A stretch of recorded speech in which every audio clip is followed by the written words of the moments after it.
Hey everyone! Tonight, we're diving into some incredible true stories, from medieval peasants surviving brutal winters, to lost ancient cities, and revolutions that changed the world. If you enjoy deep dives into history's hidden moments, make sure to subscribe and hit the bell so you don't miss what's next. I'd also love to hear from you. Drop a comment below telling me where you're watching from and what time it is for you. Let's see how far this community reaches. Now, get comfortable. Dim the lights. Let's begin. The unforgiving cold. Before electricity painted the night with artificial light, before smartphones pulsed blue in darkened bedrooms, before the very concept of sleep hygiene entered human vocabulary, our ancestors experienced the darkness in ways that would bewilder the modern mind. The pre-industrial relationship with sleep was not merely different from our own, it was fundamentally alien, shaped by rhythms of nature, fear of the unseen, and a spirituality that permeated every waking and sleeping moment. To understand how people slept before the modern era, we must first understand what the night actually meant to them. Night was not a gentle transition between one day and the next. It was a transformation, a swallowing of the familiar world into something vast, unknown, and potentially dangerous. When the sun dipped below the horizon, the world did not simply grow dark. It became different. Sounds changed. Smells intensified. The imagination, freed from the constraints of daylight, began to populate the shadows with things that might or might not be real. For most of human history, darkness was not optional. There was no switch to flip, no lamp to light beyond the most meager flame. Once the sun set, you were committed to the night until dawn returned. This commitment shaped everything about how humans slept, when they slept, how they slept, who they slept with, and what they believed about the hours between sunset and sunrise. The most striking feature of pre-industrial slumber was its segmentation. This was not sleep as we know it, a solid block of unconsciousness grudgingly surrendered to before the alarm's tyranny. Instead, our ancestors practiced what historians now call biphasic or segmented sleep, a natural rhythm that divided the night into two distinct periods separated by an hour or two of wakefulness. After sundown, as darkness swallowed the landscape and the day's labor finally ceased, most people would retire to their beds, drifting into what was known as first sleep. This initial slumber lasted approximately 4 hours, after which something remarkable happened: they would wake up deliberately. Not from disturbance, not from anxiety, but simply because this was how sleep worked. The body knew the rhythm, and the rhythm was as natural as breathing. This waking period, referred to in historical texts as the watch, was not considered insomnia or a sleep disorder. It was simply the interval between sleeps, a space in the night when the world grew quiet enough for thinking, praying, and the kind of quiet productivity that daytime chaos made impossible. People would rise from their beds, light candles if they could afford them, and tend to various tasks. Some would pray, reading religious texts by flickering flame. Others would check on the fire, ensuring the embers would last until morning. Farmers might step outside to verify their livestock remained secure, because nothing disrupts the sleep cycle quite like wondering if your goat has wandered off or been taken by wolves. This was also considered the ideal time for intimacy. Medical texts and marriage manuals from various periods noted that the body was well rested yet calm during this watch, the mind quiet after first sleep but not yet burdened by the coming day's responsibilities. It was, as one might delicately put it, a time when couples were too tired to argue but rested enough for other pursuits. Following this interlude, people would return to sleep for their second sleep, which lasted until dawn's first light crept through shuttered windows. This rhythm was universal across pre-industrial society. Monks in their monasteries, peasants in their cottages, nobles in their castle chambers all followed the same pattern dictated by darkness and biology. Even literary figures like Geoffrey Chaucer casually referenced this sleep pattern in their works, indicating that segmented sleep was not merely common but expected, as natural as hunger or thirst. The Canterbury Tales contains numerous references to characters waking in the night, rising for prayers, or engaging in activities between sleeps. These were not special circumstances, they were normal descriptions of normal nights. What makes this particularly fascinating is that modern sleep science has suggested that biphasic sleep might actually be more natural for human physiology than our contemporary 8-hour compression. In laboratory conditions where subjects are deprived of artificial light, they naturally revert to segmented sleep patterns. The two-sleep cycle aligns with how our circadian rhythms operate when unperturbed by electric lighting, screen blue light, and the industrial demand for consolidated rest. It was only with the Industrial Revolution, with factories demanding synchronized labor, gas lamps extending the workday, and a growing cultural anxiety about productivity, that humans began enforcing the idea of 8 uninterrupted hours. Sleep became a timed sport rather than a natural rhythm, and those who woke in the night were pathologized as insomniacs rather than recognized as following their ancestral patterns. So the next time you find yourself wide awake at 2 a.m., staring at the ceiling and wondering what cosmic joke has been played upon your rest, remember the pre-industrial wisdom. That wakefulness is not failure, it is the watch.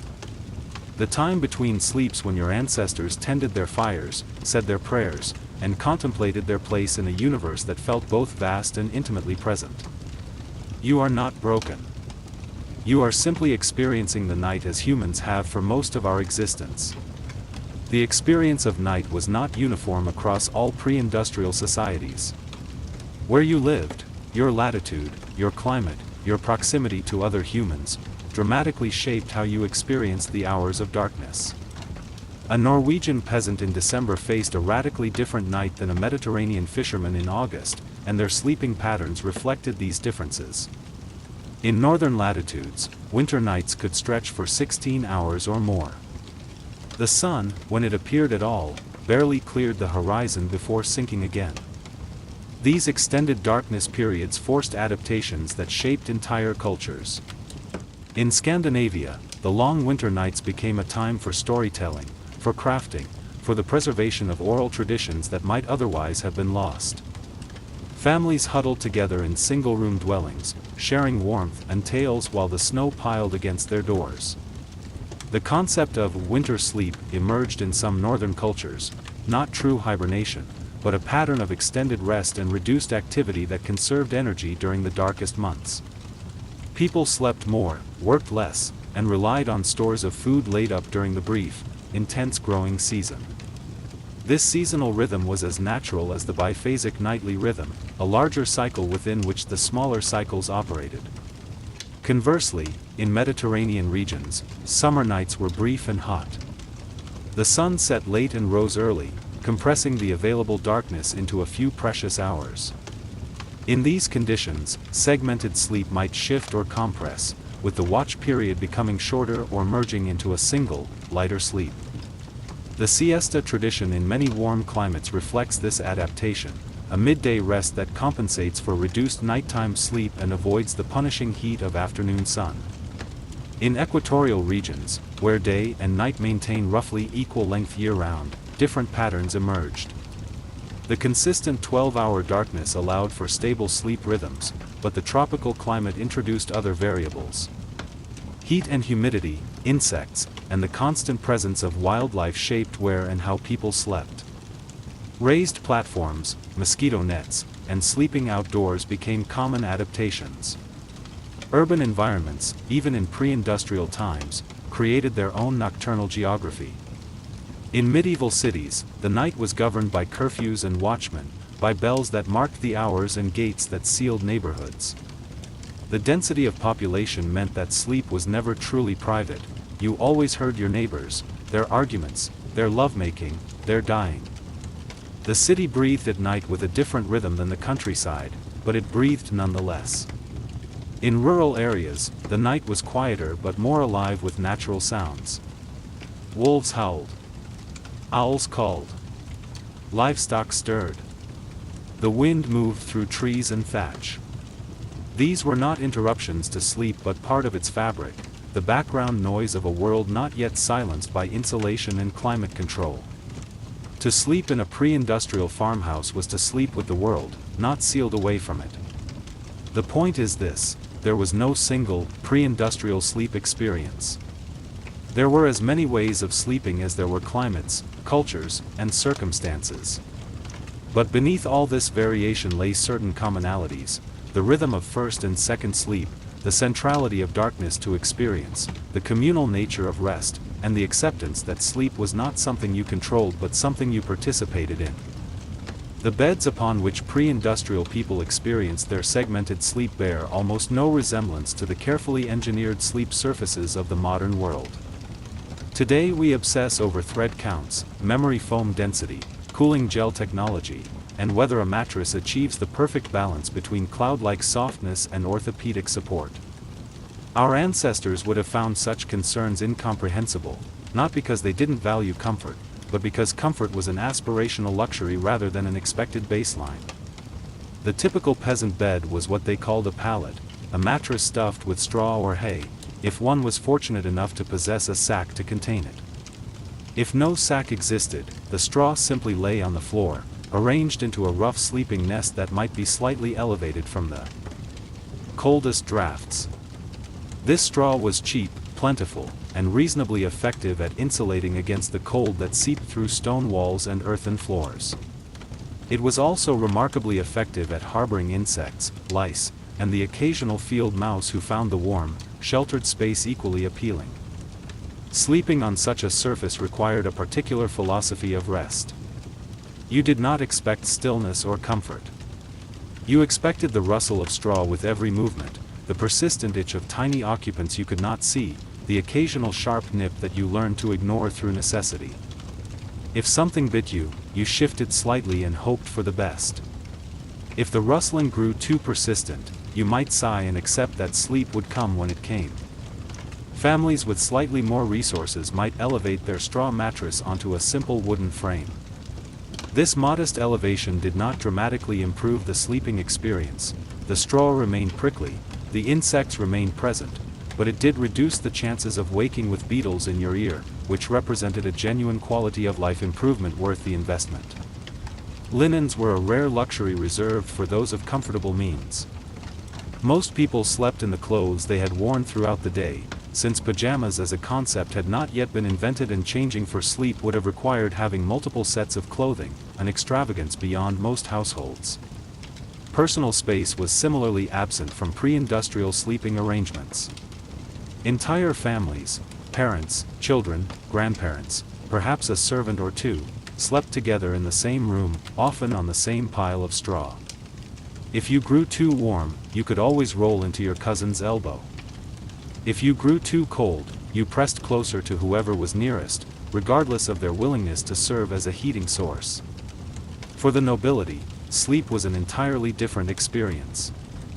Their beds featured large wooden frames, sometimes elaborately carved, supporting feather mattresses that would have seemed impossibly luxurious to the peasant sleeping on straw. Embroidered sheets and heavy blankets provided warmth and comfort, while canopies served the dual purpose of trapping heat and protecting against drafts from poorly sealed windows and walls. These beds were so valuable that they were frequently mentioned in wills, passed down through generations like other precious heirlooms. You might not inherit land or titles, but you might receive your grandmother's feather bed, lumpy from decades of use, perhaps, but still a treasure beyond price. Yet even noble beds carried their own challenges. Feather mattresses required maintenance and eventually grew musty. Canopies trapped warmth but also provided excellent hiding places for insects. And no amount of wealth could entirely eliminate the persistent presence of vermin that plagued every pre-industrial household, regardless of social standing. Between peasant and noble lay a vast middle ground of sleeping arrangements. Artisans and merchants might own rope beds, wooden frames supporting interwoven ropes that could be tightened for greater support. These beds were more comfortable than straw pallets but still far from the plush surfaces we take for granted. The rope stretched over time, requiring regular adjustment, and the mattress ticking stuffed with wool or flock might need frequent refreshing. Inns provided another category of sleeping experience entirely. Travelers might find themselves sharing a bed with strangers, the mattress lumpy and stained from countless previous occupants. The quality of inn beds varied enormously, from establishments that prided themselves on clean, comfortable accommodations to those where the straw was visibly moldy and the previous occupants' fleas remained as enthusiastic guests. For most pre-industrial people, then, a bed was not a place of comfort or relaxation. It was a place to not freeze during the long winter nights. It was a place to avoid the chickens that might otherwise roost on your chest. It was a place to dream, perhaps, of being rich enough to one day sleep on something that didn't rustle with every movement or squawk when accidentally disturbed. The bed was functional rather than luxurious, necessary rather than desirable, and in that functionality, it shaped how people experienced the fundamental human need for rest. When modern people hear the phrase, nightcap, they typically imagine a warm alcoholic beverage consumed before bed, perhaps with whiskey and honey, accompanied by a crackling fire and the pleasant anticipation of drowsiness. But in the pre-industrial world, a nightcap was exactly what the words described, a cap worn at night, a tangible piece of fabric designed to solve one of the era's most persistent sleeping problems. Pre-industrial architecture was not known for its insulating properties. Stone walls conducted cold rather than blocking it. Thatched roofs, while picturesque, allowed drafts to whistle through with enthusiasm. Windows, when they existed, were covered with thin animal horn or oiled parchment that did little to stop the penetration of winter's chill. Central heating was a concept that would not exist for centuries. The closest approximation was called a dog, and even that required an animal willing to share your bed. Under these conditions, keeping warm during sleep required every available strategy. And since body heat escapes most rapidly through the scalp, a fact people understood through experience if not through scientific measurement, covering the head became essential for maintaining any semblance of warmth through the night. Thus the humble nightcap became an essential piece of sleeping equipment. These hats came in various shapes and sizes, but the most iconic version was long and pointed, resembling something one might expect on a wizard who moonlighted as a chimney sweep. Made from wool, linen, or whatever fabric could be spared from other uses without angering the family members who might need it for clothing, these caps trapped warmth against the head and prevented the escape of precious body heat. For men, the nightcap was purely practical, a functional accessory worn without ceremony or meaning beyond its thermal properties. For women, the situation was more complex. Many women wore a coif or head wrap that served the same warming function while also maintaining the modesty expected of married women, who were often required to cover their hair at all times, including during sleep. These coverings could be embroidered or dyed to reflect family wealth and status, because nothing says success quite like going to bed with what amounts to a small flag on your skull announcing your social position even in unconsciousness. In more urban settings, the nightcap acquired additional social meaning. It became a symbol of being off duty, of having retired from the day's business and entered the private realm of home and rest. If you opened your door wearing a nightcap, it was a polite pre-industrial way of indicating that you were not dressed for conversation and that visitors should return at a more appropriate hour. The cap said, without words, "I am not available for business or social calls. Please go away and let me return to my rest." Nightcaps were typically paired with night shirts, long, loose tunics that covered the body and provided additional warmth. These garments resembled nothing so much as the nightclothes of Ebenezer Scrooge in Victorian depictions, minus the haunted moral lessons. They were not designed to be attractive or alluring. They were designed to be practical, warm, and, if one was unlucky enough to sleep near an open flame, occasionally flammable. The entire ensemble of pre-industrial sleepwear represented a fundamentally different approach to the night than modern people take. We undress for sleep, removing the clothing of the day and replacing it with specialized garments designed for comfort and often for visual appeal. Pre-industrial people, by contrast, added layers for sleep, covering their heads and bodies with additional fabric rather than removing what they already wore. This difference reflects not just practical considerations of warmth but a different relationship with the body, with privacy, and with the very meaning of rest. Beyond headwear, there were other nightly rituals that prepared people for sleep. Checking the fire was essential, banking it properly ensured it would last through the night without either going out or setting the house ablaze. Securing doors and shutters, where they existed, provided some measure of protection against both human and animal intruders. Saying prayers, as we will explore more fully later, prepared the soul for the possibility of death before dawn. These rituals were not optional extras but essential components of the nightly routine. They marked the transition from the day world to the night world, from the realm of labor to the realm of rest. They provided comfort and continuity in a world where both were precious and scarce. The modern expectation of sleeping alone or with a single partner is a relatively recent luxury, made possible by central heating, spacious housing, and cultural shifts toward privacy as a value. In pre-industrial Europe and America, sleeping alone was not merely unusual, it was considered suspicious, impractical, and potentially dangerous. Imagine you are a traveling merchant making your way between towns, or a pilgrim journeying to a distant shrine, or simply someone whose mule has given up halfway to your destination. You find an inn, itself a rare luxury in many regions, and ask for a place to sleep. What you receive is not a private room, not even a bed to yourself, but rather a spot in a bed that is already occupied by strangers. Pre-industrial inns operated more like modern youth hostels than hotels, but with considerably less privacy and considerably more strangers. If a bed had space, you shared it, typically with 2, 3, or even 4 other travelers, depending on the bed's size and the collective tolerance for close quarters. This was not considered rude or unusual. It was simply efficient use of resources in a world where space was limited and travelers were many.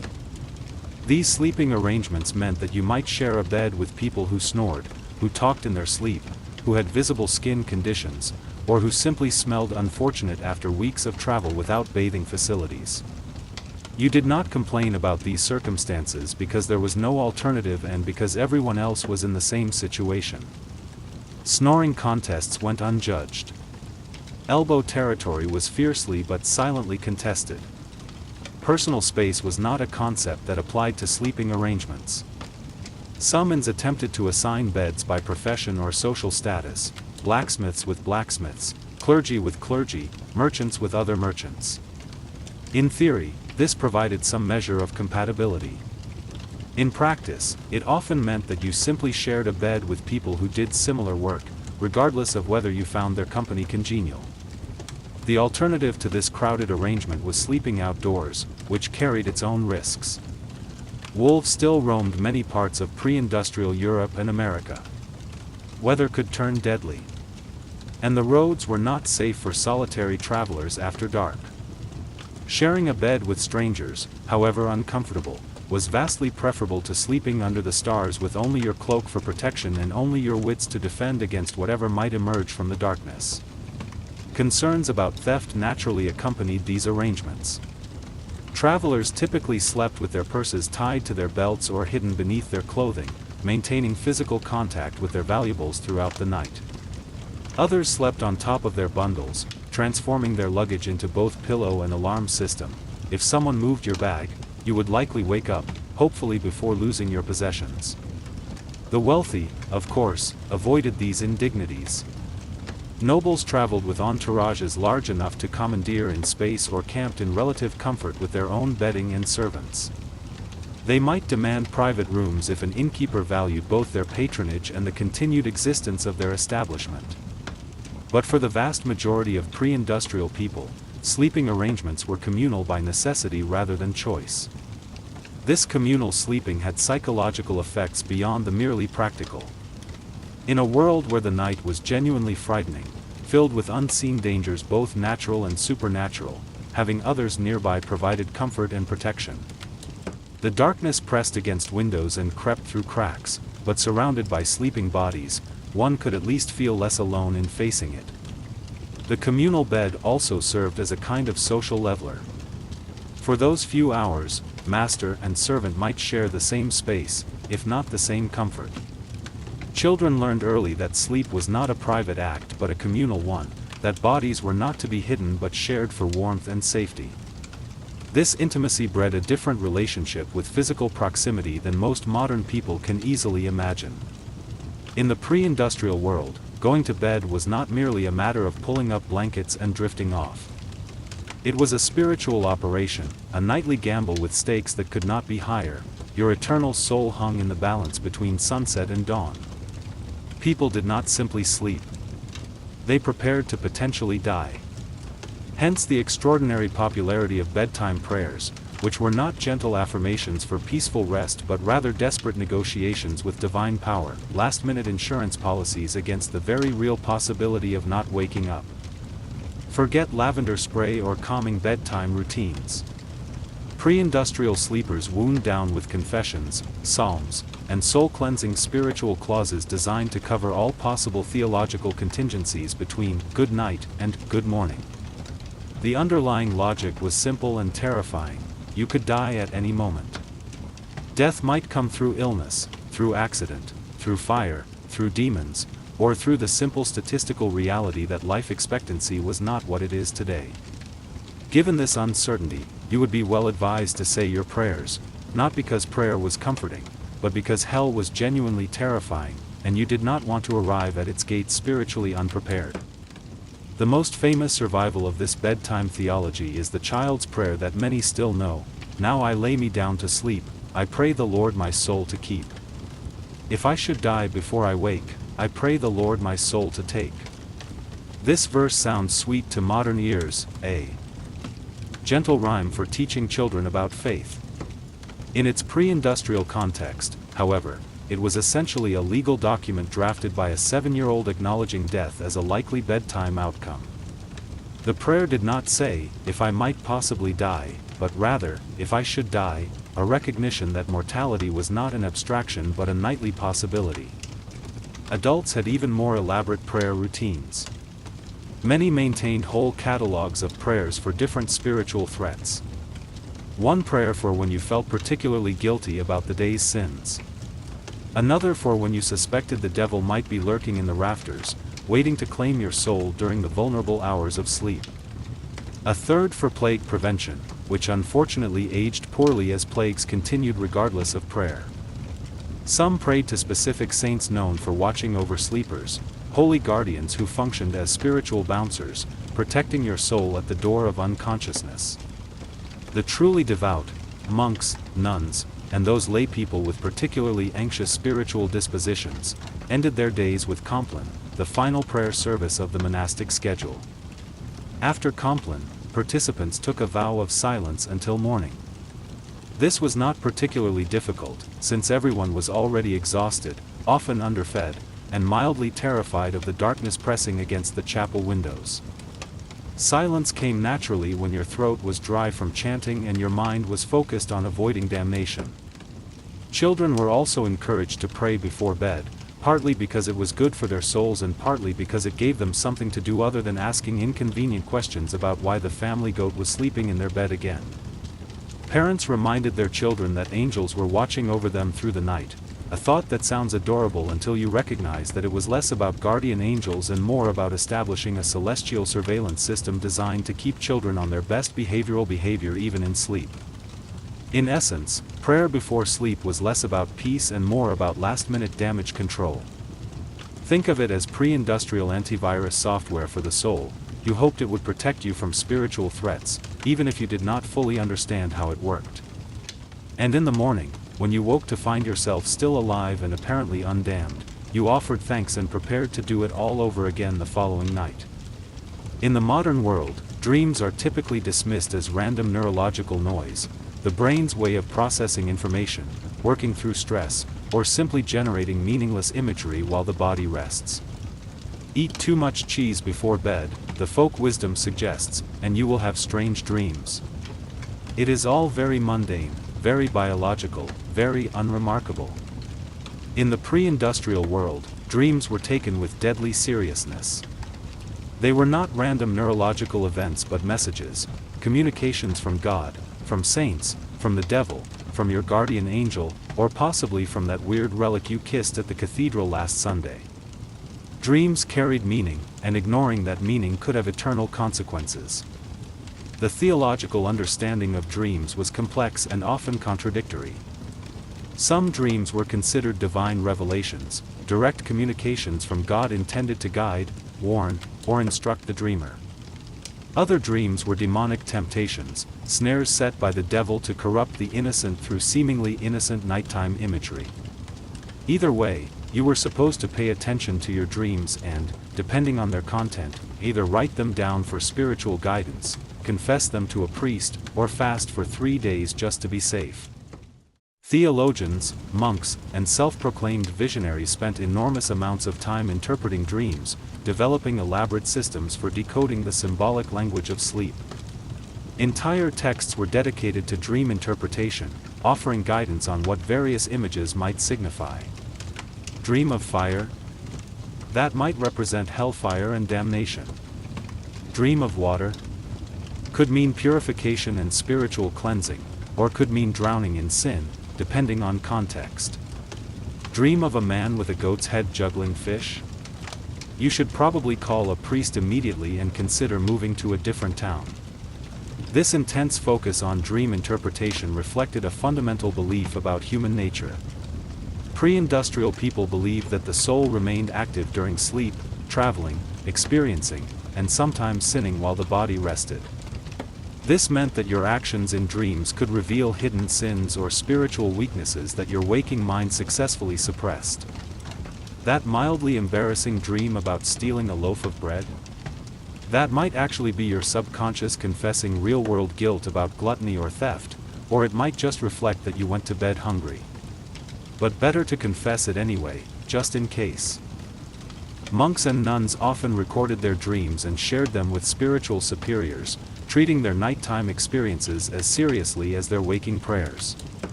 Some were celebrated for having holy visions during sleep, their dreams interpreted as evidence of special divine favor. Others were quietly advised to eat fewer onions before bed, their strange dreams attributed to digestive disturbance rather than spiritual insight. Dreams also served as excellent literary devices. Pre-industrial literature is filled with dream sequences in which knights encounter angels, demons, or allegorical creatures who spout poetry about virtue and vice. These dream visions allowed authors to explore complex theological and philosophical ideas while maintaining plausible deniability about their sources. After all, it was just a dream. Dreams were essentially the Netflix of the pre-industrial world, providing entertainment, moral instruction, and the occasional plot twist, all with more allegory and fewer happy endings than modern audiences might prefer. The church maintained a predictably suspicious attitude toward dreams. Not all dreams were divine, and some were believed to be planted by demons specifically to corrupt the innocent. If you dreamed of something unwholesome, it could mean your soul was under attack, or it could simply mean you had slept too close to the fireplace and inhaled fumes that affected your brain. Distinguishing between these possibilities required spiritual discernment, and preferably consultation with someone trained in such matters.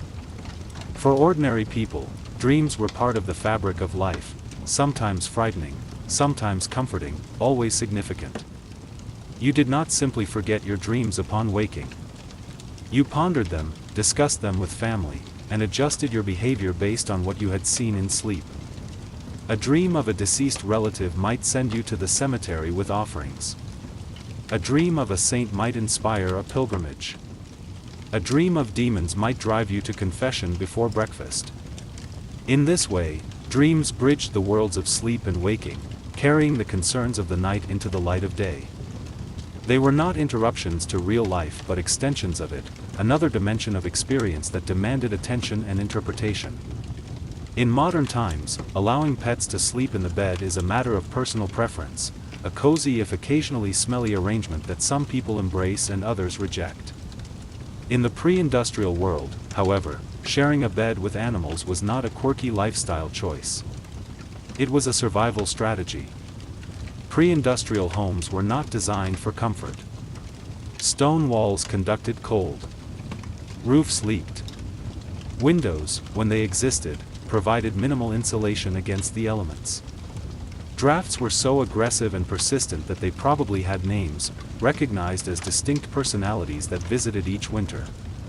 Central heating did not exist except in the form of the family pig, which generated body heat through its mere presence. In peasant homes, it was entirely normal for humans and livestock to share sleeping space. Not just the same room, the same bed, or more commonly the same pile of straw. Chickens wandered freely through living quarters and might settle near sleeping humans for warmth. Dogs curled up at their owners' feet, providing insulation against the cold floor. Pigs snorted softly beside the hearth, their substantial bodies radiating heat that could raise the temperature of an entire room by a degree or two. This arrangement was not about affection, though pre-industrial people certainly valued their animal companions. It was about survival, pure and simple. Animals generated body heat. They were warm, dependable, and unlike some human relatives, they did not hog the blanket.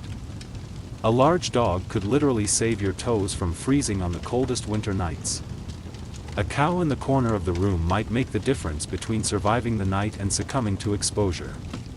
Pre-industrial homes, especially those of the lower classes, typically consisted of a single room used for everything: cooking, eating, sleeping, socializing, and occasionally dying. There was no separate bedroom, no distinction between human space and animal space. Everyone, humans and animals alike, made do with the same limited square footage. Children might be nestled between their parents and the family goat. A chicken might roost on the bed frame, serving as an impromptu alarm clock when dawn approached. Hygiene was not a consideration, or rather, hygiene was understood as something that mattered far less than not freezing to death. For wealthier families, this arrangement was less common. Nobles did not typically sleep next to livestock, though they might have lap dogs in bed, not primarily for warmth, but for fashion and, perhaps, for flea redistribution. Some castles even had separate sleeping areas for favorite animals, because nothing says power quite like a dog with its own room and possibly a minor title. There were obvious drawbacks to sleeping with animals. Animals could be loud, waking you at odd hours with their movements or vocalizations. They could wander, stepping on faces and stealing blankets. And they were not, historically speaking, known for respecting personal space. A hoof in the face at 3 a.m. was just part of the bedtime routine, annoying, perhaps, but not worth complaining about when the alternative was freezing. This intimate relationship with animals during sleep reflected a broader pre-industrial understanding of the boundary between human and animal. It was more permeable than modern people might assume, less rigidly defined. Animals were part of the household, part of the family in a functional sense if not an emotional one. They contributed to survival, and in return, they shared the warmth of the fire and the protection of the roof. The arrangement was practical, mutual, and entirely unremarkable to those who lived it. If you have ever shared a room at a youth hostel and thought the experience somewhat lacking in comfort, allow me to introduce you to the pre-industrial monastic dormitory, a place where comfort went to die quietly, presumably under a vow of silence. Monasteries did not believe in personal space, or softness, or fun, or any of the small comforts that make human existence bearable. The typical dormitory housed dozens of monks in a single large room, arranged in neat rows like morally upright sardines packed into a tin of piety. Beds, if one could call them that, consisted of wooden planks, sometimes topped with a straw mattress if the abbot was feeling generous or if a major feast day warranted special indulgence. Monks slept fully clothed, not primarily for modesty, but because getting dressed in the dark at 2 a.m. for prayers was more painful than simply going to bed already prepared. The monastic uniform, consisting of robe, belt, and sandals, doubled as spiritual armor and provided whatever insulation the wearer could manage. If you got cold, you layered up with whatever additional fabric you possessed. If you got hot, well, the concept of being too warm in a pre-industrial stone building was largely theoretical. There were no pillows in the modern sense. There were no privacy curtains, no reading lights, no comfortable reading materials. There was enforced silence, not suggested, not encouraged, but enforced under the rule of Saint Benedict, which governed monastic life with considerable specificity. If you rolled over and groaned too loudly, you might find yourself assigned to chamber pot duty for a week, a punishment that combined physical unpleasantness with social humiliation. Snoring occupied a theological gray area. You could not consciously control it, which suggested it might not be a sin. But if your snoring disrupted the sleep of your fellow monks, the Lord might still hold you accountable, or at the very least, your cellmates would. The distinction between sin and annoyance was not always clear in practice. Lighting in the dormitory was minimal, one candle, perhaps, if the monastery could afford wax rather than cheaper, smokier tallow. You did not need to see anything beyond the basic outlines of your sleeping space. You simply needed to lie still and not sin, which was surprisingly difficult when you were cold, uncomfortable, and aware that you would be awakened in a few hours for prayers. Despite this austerity, or perhaps because of it, monks believed that their Spartan sleeping arrangements served a spiritual purpose. These uncomfortable beds were training for the afterlife, preparation for the soul's journey by denying the flesh any hint of excess or comfort. Sleep was not a pleasure to be sought but a necessity to be endured, monitored, and scheduled like every other aspect of monastic existence. Some particularly ascetic monks even slept sitting up, propped against walls or on specially designed benches, to avoid any possibility of comfort, or dreams, or healthy circulation. Compared to this disciplined discomfort, the peasant straw pile shared with snoring pigs almost seemed luxurious. At least the pig did not judge you for your spiritual failings while you tried to rest. At least the pig did not wake you at 2 a.m. for prayers, unless you counted the occasional snort as a form of divine calling. Let us now consider something that would horrify most modern sleepers: waking up voluntarily at 2 a.m., not for a bathroom break or to check your phone, but for prayer. Loud, cold, candlelit prayer conducted in a stone chapel while your body desperately wished it could remain in whatever warmth your bed provided. In pre-industrial monasteries, this was standard practice. Monks and nuns followed a rigid daily schedule based on the canonical hours, which divided the day and night into 8 prayer periods. The first of these, matins, occurred in the deepest part of the night, the hour when even the owl were still deciding whether it was worth waking up. The bell would toll, typically rung by whoever had drawn the short straw the previous evening, and the entire dormitory of robed, sleep-deprived souls would shuffle silently to the chapel. They moved in silence because the rule demanded it, and they moved in full clothing because changing would have required both time and energy that no one possessed at that hour. Monks did not do pajamas. The only layering system they believed in was spiritual rather than physical. Inside the chapel, by the light of flickering candles and beneath the echo of stone vaults that amplified every sound, they would chant psalms, recite scriptures, and attempt with varying degrees of success not to fall asleep standing up. Falling asleep during matins was a genuine occupational hazard, and monastic records contain accounts of monks being punished for dozing mid-prayer. The punishment typically involved extra chores or, ironically, more prayers. You fell asleep during matins? Congratulations, you now get to lead the next one. Matins could last an hour or more. Some particularly enthusiastic monastic orders stretched it to 2 hours, testing the limits of human endurance and spiritual commitment. Imagine trying to stay spiritually engaged while your stomach reminded you that dinner had been a bowl of lentils accompanied by a moral lesson, while your eyes burned with exhaustion, while your body actively attempted to shut down in protest. After the service, monks would either return to bed for their second sleep, the natural conclusion of the segmented sleep pattern, or, in stricter orders, move directly into study or manual labor.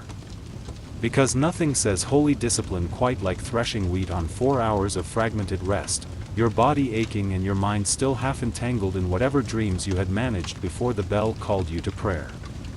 Why so early? The idea behind this punishing schedule was to sacrifice comfort and dedicate the first and quietest part of the night to God, uninterrupted by the temptations of daylight, the distractions of warmth, or the seductive pull of REM cycles. It was a powerful symbol of devotion, a demonstration that spiritual obligations took precedence over physical needs. Or at least it felt that way once you got over the numb feet, the candle smoke in your eyes, and Brother Ambrose's persistent off-key chanting, which seemed designed to test everyone's patience as much as their piety. This practice was not confined to monasteries. Some devout laypeople also maintained the discipline of rising for night prayers, though with less regularity than their cloistered counterparts. In households with sufficient resources, a servant might be tasked with waking the family for a brief prayer service before they returned to their second sleep. For those who could manage it, this was considered a mark of genuine piety, a willingness to sacrifice comfort for the sake of the soul. In the modern world, sleeping alone is often framed as a luxury, a sign of independence, of having achieved sufficient space and resources to claim a room for yourself, of being able to control the blankets without negotiation. In the pre-industrial world, however, sleeping alone was considered suspicious, impractical, and potentially unsafe. Let us begin with the practical consideration of warmth. Beds, as we have established, were not exactly toasty. Stone walls and open windows did little to trap heat, and central heating remained several centuries away. People shared beds for body heat, not out of intimacy or affection, but out of basic thermal desperation. Children slept with siblings, with parents, and occasionally with visiting neighbors' children, creating sleeping arrangements that resembled sleepovers but without anyone asking whether you wanted to be there. Beyond the practical need for warmth, however, there was a spiritual dimension to communal sleeping that modern people might not immediately recognize. Many pre-industrial people believed that the night was when the devil did his most effective work. Alone in the dark, separated from the protective presence of other humans, your soul was vulnerable to temptation, attack, or worse, possession. Having others nearby created a kind of moral buffer zone, a collective spiritual defense against the forces that prowled in darkness. If something went wrong, if demons appeared, if you were tempted beyond your capacity to resist, at least someone would witness it, or perhaps catch the demon before it could do lasting damage. There was safety in numbers, both physical and spiritual. For children, sleeping alone was practically unthinkable. Not just because they might be frightened, but because ghosts, fairies, and wandering spirits were all understood as genuine components of the nightly landscape. Folk tales warned against solitary sleep as a gateway to mischief and spiritual peril, and unlike modern bedtime stories, these tales did not end in hugs and reassurances. They ended in disappearances, in transformations, in children stolen away to fairy realms from which no return was possible. Even married couples typically shared their beds with children, servants, or random guests who happened to need a place to sleep. Privacy was not a concept so much as a modern myth, an invention of later centuries when houses grew larger and individualism grew stronger. In fact, the idea of two people sleeping alone in a giant bed was so foreign to pre-industrial thinking that it would have been considered either wasteful, all that empty space, or deeply suspicious. Why would anyone want to sleep alone unless they had something to hide, something they did not want witnessed even in sleep? In religious contexts, even monks slept communally, as we have seen. And if someone was assigned to sleep alone, it was often for disciplinary reasons. Solitary sleep was punishment, a removal from the protective community of sleeping bodies that might guard against temptation. In some cases, being alone in bed was literally a penance imposed for spiritual failings. The logic was consistent: solitary sleep grants opportunity for sin, whether through dreams, through temptations resisted without witnesses, through the simple fact of being unobserved. Group sleep provides public accountability, even in unconsciousness. You cannot sin quite so easily when someone might wake at any moment and catch you in the act, even if the act in question is only a particularly vivid dream. Next time you curl up in your own bed with your own blankets in a room that does not smell faintly of livestock, take a moment to appreciate the silence and the solitude. In pre-industrial times, you would probably have 2 children, a sheepdog, and a cousin in there with you, all of them snoring and none of them concerned with your preference for personal space. If you have ever accidentally fallen asleep sitting up, in a lecture hall, on a long train journey, in a dentist's waiting room, you likely woke with a crick in your neck, a sense of deep regret, and a determination never to repeat the experience. In the pre-industrial world, however, sleeping upright was not an accident. It was a deliberate lifestyle choice. Some pre-industrial people, particularly among the wealthy or the religiously devout, chose to sleep propped up rather than lying flat. This was not a matter of falling asleep in an inconvenient position and being too tired to move. It was a conscious decision supported by pillows, bolsters, and specially designed furniture. Why would anyone choose to sleep upright? The answers reveal much about pre-industrial medical theory and spiritual concerns. First, there was a medical belief that lying flat was bad for digestion, for the lungs, and for the general balance of the bodily humors that governed health according to Galenic medicine. In a world where physicians believed that a sneeze could rearrange your soul's relationship with your body, this logic made perfect sense. Upright sleeping, they believed, helped prevent congestion of the brain, a phrase that sounds ominous but basically meant you would not drown in your own phlegm during the night. Second, and perhaps more significantly, there were spiritual concerns about the posture of sleep. Lying flat was considered too close to the posture of the dead. You did not want to confuse God by appearing corpse-like during your nightly rest, and you certainly did not want to attract the attention of the angel of death by sleeping in the same position used at funerals. This concern was superstitious by modern standards, but when your local priest doubled as the community's medical consultant and spiritual advisor, you picked your battles carefully. As a result, many pre-industrial people slept partially reclined, supported by large bolsters, pillows, or the wooden equivalent of a pre-industrial recliner. Nobles sometimes had their beds rigged with angled supports designed to maintain a semi-seated posture throughout the night, perfect for digesting one's evening meal of heavily spiced meat pie, or for fending off surprise demon attacks without the delay of sitting up first. Monks took this practice to its extreme. In stricter monastic orders, they might sleep sitting upright on benches or leaning against cold stone walls, with nothing but their hoods to muffle the discomfort. This was not about health, it was about discipline, about denying the body the comfort it craved. If you were too comfortable, you might dream. If you dreamed, you might sin. If you sinned, welcome to confession at 5 a.m., followed by appropriate penance. This upright sleeping was not about quality rest. It was about virtue demonstrated through discomfort, about theology expressed through posture, about mildly confusing medical and spiritual ideas translated into the practical realm of how you arranged your body at night. It produced sleep that was probably shallow and certainly uncomfortable, but it satisfied the requirements of those who believed that comfort was suspect and that the body should never be permitted to forget its subordinate relationship to the soul. Forget haunted dreams or goblins lurking under the bed. For pre-industrial people, the real monsters of the night were already in the sheets, small, persistent, and entirely uninterested in your prayers, your social status, or your desperate attempts to ignore them. We are speaking, of course, about fleas, lice, and the pre-industrial bedroom's unofficial mascot, the bed bug.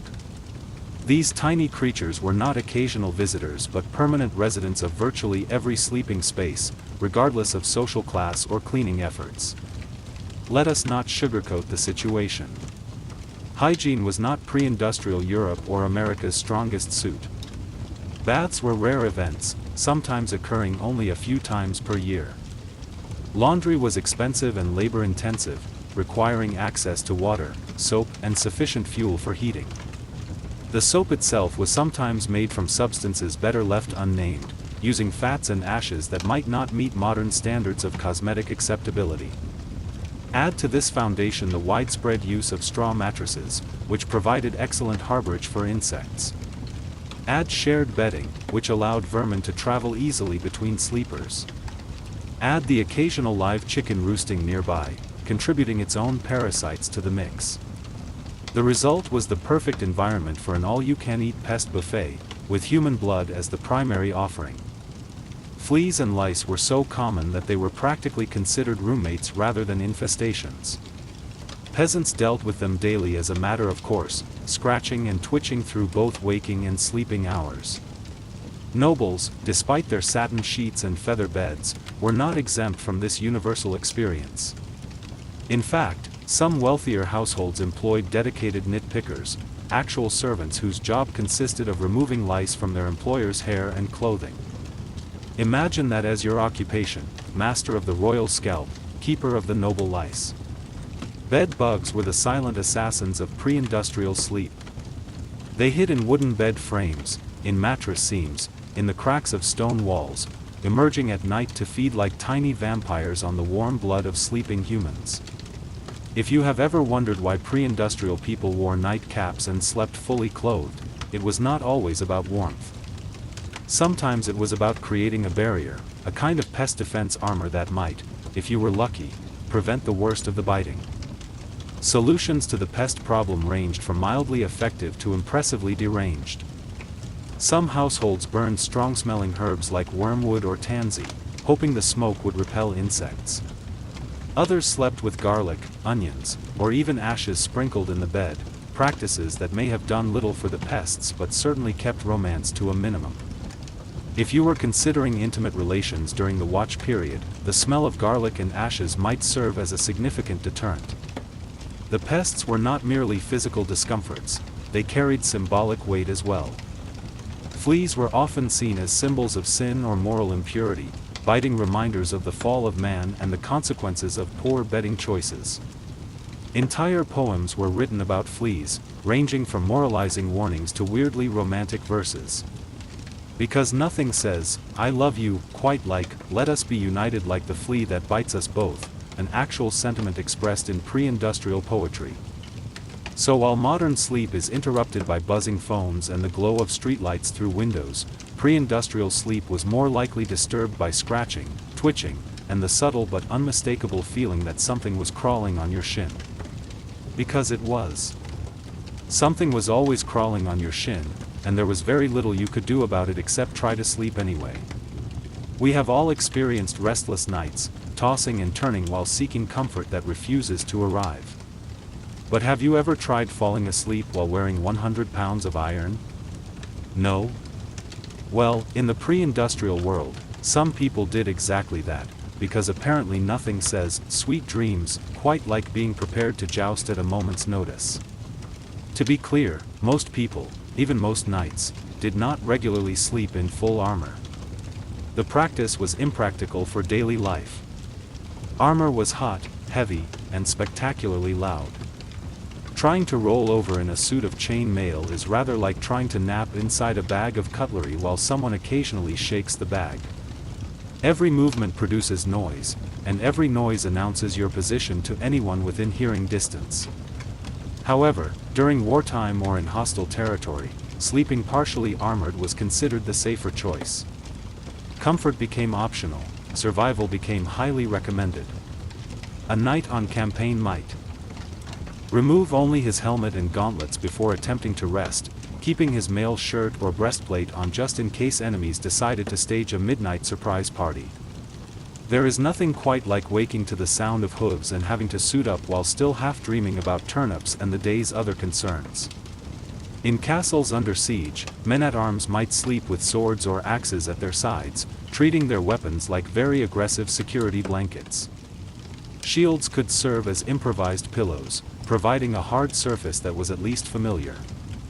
If the enemy breached the walls, at least you would not have to waste precious seconds getting dressed before defending your life. Sleeping in armor was not exactly restorative. Iron does not breathe, and chain mail has a tendency to pinch skin in sensitive places.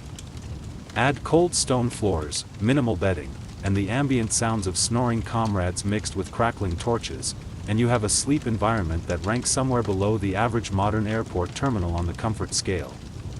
Even those not actively engaged in battle sometimes wore light protective gear while sleeping in dangerous regions. Traveling merchants or guards on watch duty might nap in gambesons, thick quilted jackets that offered a reasonable amount of protection and significantly more padding than the moral support of prayer alone. These garments allowed for something approaching comfort while still providing defense against sudden attack. Armor was not subtle. If you rolled over the wrong way, you might clank so loudly that everyone else in the vicinity woke up and assumed the apocalypse had arrived ahead of schedule. The sound of armored sleepers shifting position could be mistaken for an advancing army, causing considerable confusion in the dark hours before dawn. Nevertheless, the practice persisted because the alternative, being caught unarmored and unprepared, was worse than any amount of discomfort. Better to sleep badly in iron than to die naked in bed.in a time when nightly demon attacks, persistent lice infestations, and pigs in your bed were not considered particularly unusual. You might think that sleepwalking would be just one more pre-industrial inconvenience to be tolerated. But no, it was far more dramatic than that. In the pre-industrial world, if you started wandering around in your sleep, people did not attribute it to stress, exhaustion, or the lingering effects of a heavy dinner. They assumed you were possessed, bewitched, or had some urgent unfinished business with supernatural forces that required nocturnal negotiation. Sleepwalking, or noctambulation, if you wanted to impress the local monk with your Latin, was poorly understood and widely feared. The idea that someone could rise from their straw pallet, shuffle across the room with eyes open but unseeing, and stare blankly at a wall was not interpreted as a harmless parasomnia. It was interpreted as the devil's rehearsal dinner, a preview of demonic possession that might culminate in something far worse. Historical accounts suggest that people were genuinely terrified by sleepwalkers. Imagine the scene: a man in a long night shirt, holding a candle with unseeing eyes, mumbling Latin that he did not actually speak while consciously awake, stepping over livestock and furniture as if guided by some unseen force.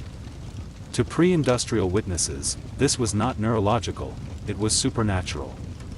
You would assume ghost or heretic or both, and depending on your local priest's theological leanings, an exorcism might be scheduled before breakfast. Some medical theorists attributed sleepwalking to imbalanced humors, particularly excess black bile, which served as the pre-industrial catch-all explanation for anything physicians could not otherwise explain. Others thought it occurred because the soul was temporarily released from the body during sleep, leaving the flesh free to wander about like an unattended mule while the spirit was otherwise occupied.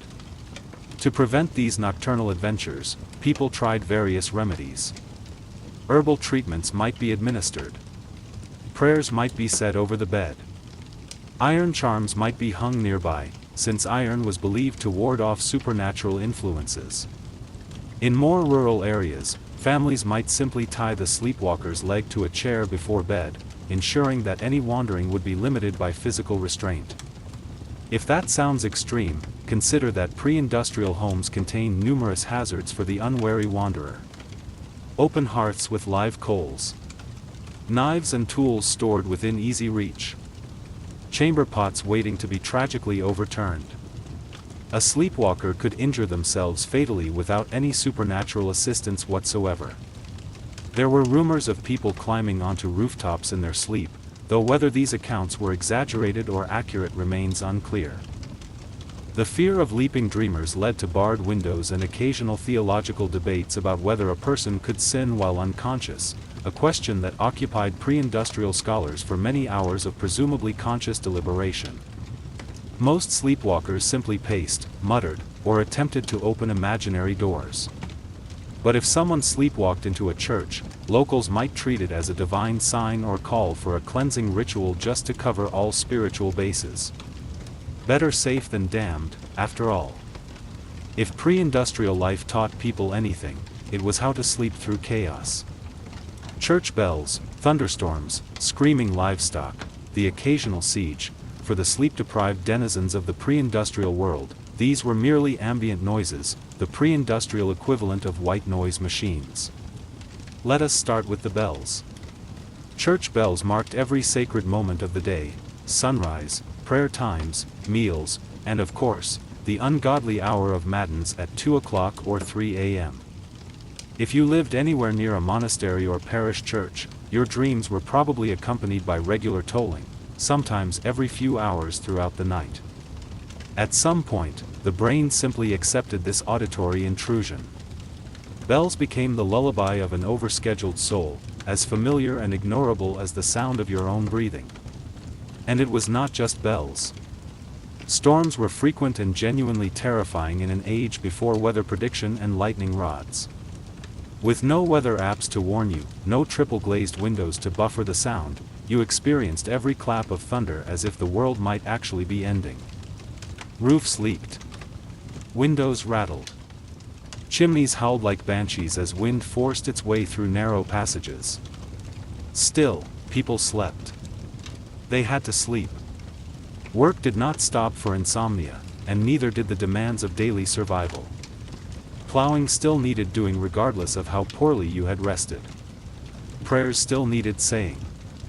Running from Vikings, if you were unfortunate enough to live in a raided area, required energy that only sleep could provide.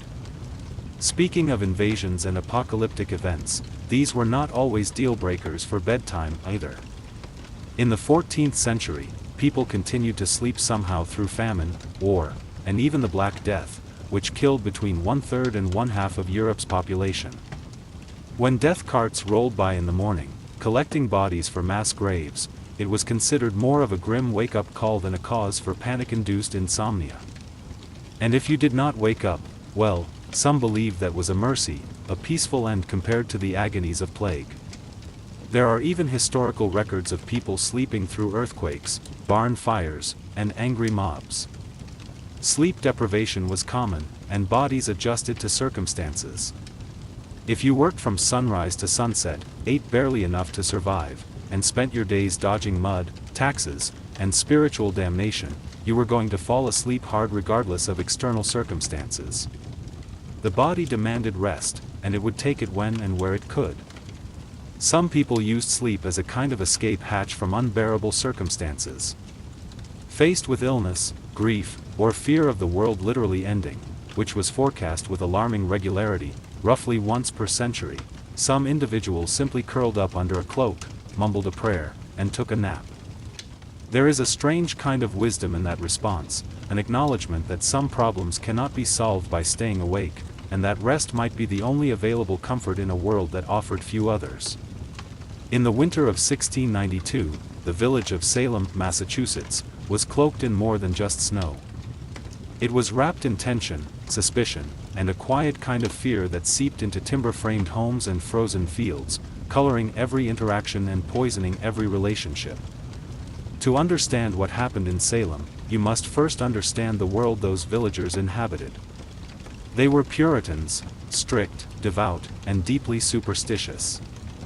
They believed themselves to be building a holy community in the American wilderness, a city on a hill watched by God and stalked by Satan.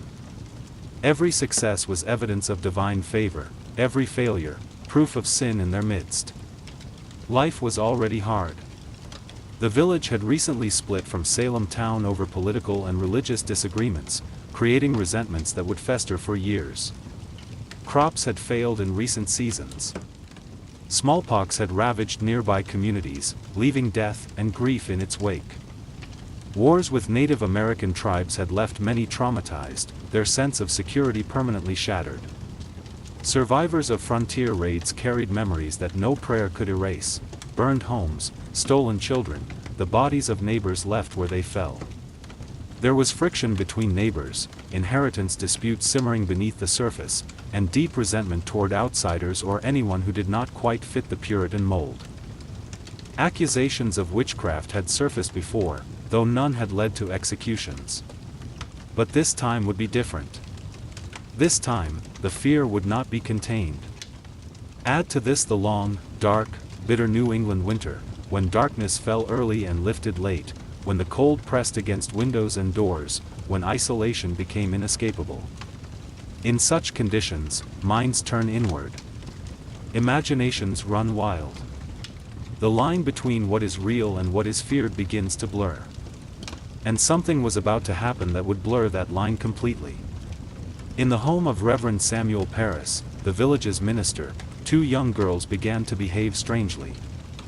Betty Parris, age 9, and Abigail Williams, age 11, started having fits that baffled everyone who witnessed them. They screamed uncontrollably for no apparent reason. They threw things across rooms. They contorted their bodies into unnatural positions that seemed impossible for normal joints. At times they fell silent for hours, eyes wide with terror, unresponsive to questions or comfort. Neighbors whispered that the girls were cursed. The girls themselves claimed they were being pinched and bitten by invisible forces, that spectral figures visited them in the night, that they saw things no one else could see. Reverend Parris, uncertain what to do, called in a local doctor named William Griggs. After examining the girls and failing to find any physical cause for their afflictions, Griggs delivered the diagnosis that would plunge the village into chaos: witchcraft. That single word set fire to every fear already simmering in Salem. In a community where witches were believed to be real, actual servants of the devil who had made pacts with evil and received supernatural powers in return, the idea was not far-fetched. It was terrifyingly plausible. And now, if the devil could worm his way into the minister's own household, corrupting children under the very roof of God's representative, what did that mean for everyone else? The girls, prodded by both adults and peers, began naming names. First they accused women on the margins of society, social misfits, outcasts, those who did not fit comfortably into the community's expectations. Sarah Good, a homeless beggar known for muttering when turned away from doorsteps. Sarah Osborne, who had scandalized the village by marrying her indentured servant. Tituba, the enslaved woman in Reverend Paris's household, whose origins in Barbados and knowledge of folk traditions frightened the villagers. But soon the accusations would reach beyond these obvious targets. They would touch the respectable, the wealthy, even the pious. Salem was a small village, but what was about to happen would echo far beyond its borders, creating a legacy of paranoia that still haunts America's historical memory. What began as whispers in the dark would soon become cries from the gallows, and a cautionary tale about what happens when fear replaces reason, when accusation substitutes for evidence, when a community turns on itself in the name of righteousness. Once the idea of witchcraft took root in Salem, it spread like ivy, quiet at first, then strangling everything it touched. The afflicted girls, Betty Paris, Abigail Williams, and soon others like Ann Putnam Jr. and Mercy Lewis, seemed to grow bolder with each passing day. They convulsed in courtrooms, screamed during prayers, and claimed they could see dark spirits hovering over specific villagers. It was not just childhood imagination. It was theatrical, public, and most disturbingly, believed. Adults watched these performances and saw proof of supernatural interference. The more dramatic the fits, the more convincing they seemed.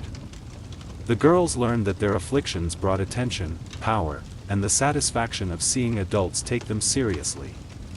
The first to be accused were those with the least protection, women who already lived on society's edges. Sarah Good was a homeless beggar, known for muttering to herself when turned away from doorsteps. People claimed her mumbling was cursing, that her words carried supernatural weight. She smoked a pipe, which was unseemly for a woman. She snapped at children who tormented her. She fit the mold of a witch because she did not fit the mold of a proper Puritan woman. Sarah Osborne had not attended church in over a year and had scandalized the community by marrying her indentured servant after her first husband died. A woman who defied convention, who made her own choices regardless of social expectations, clearly suspect, clearly in league with forces that encouraged such defiance. Tituba was the most exotic of all. Originating from Barbados, her storytelling, her accent, her unfamiliar folk practices frightened the villagers who did not understand them. Under pressure, possibly even physical beatings from her master, Reverend Paris, Tituba confessed to witchcraft. But instead of clearing the air, her confession blew it wide open. She told a story that fascinated and horrified her listeners.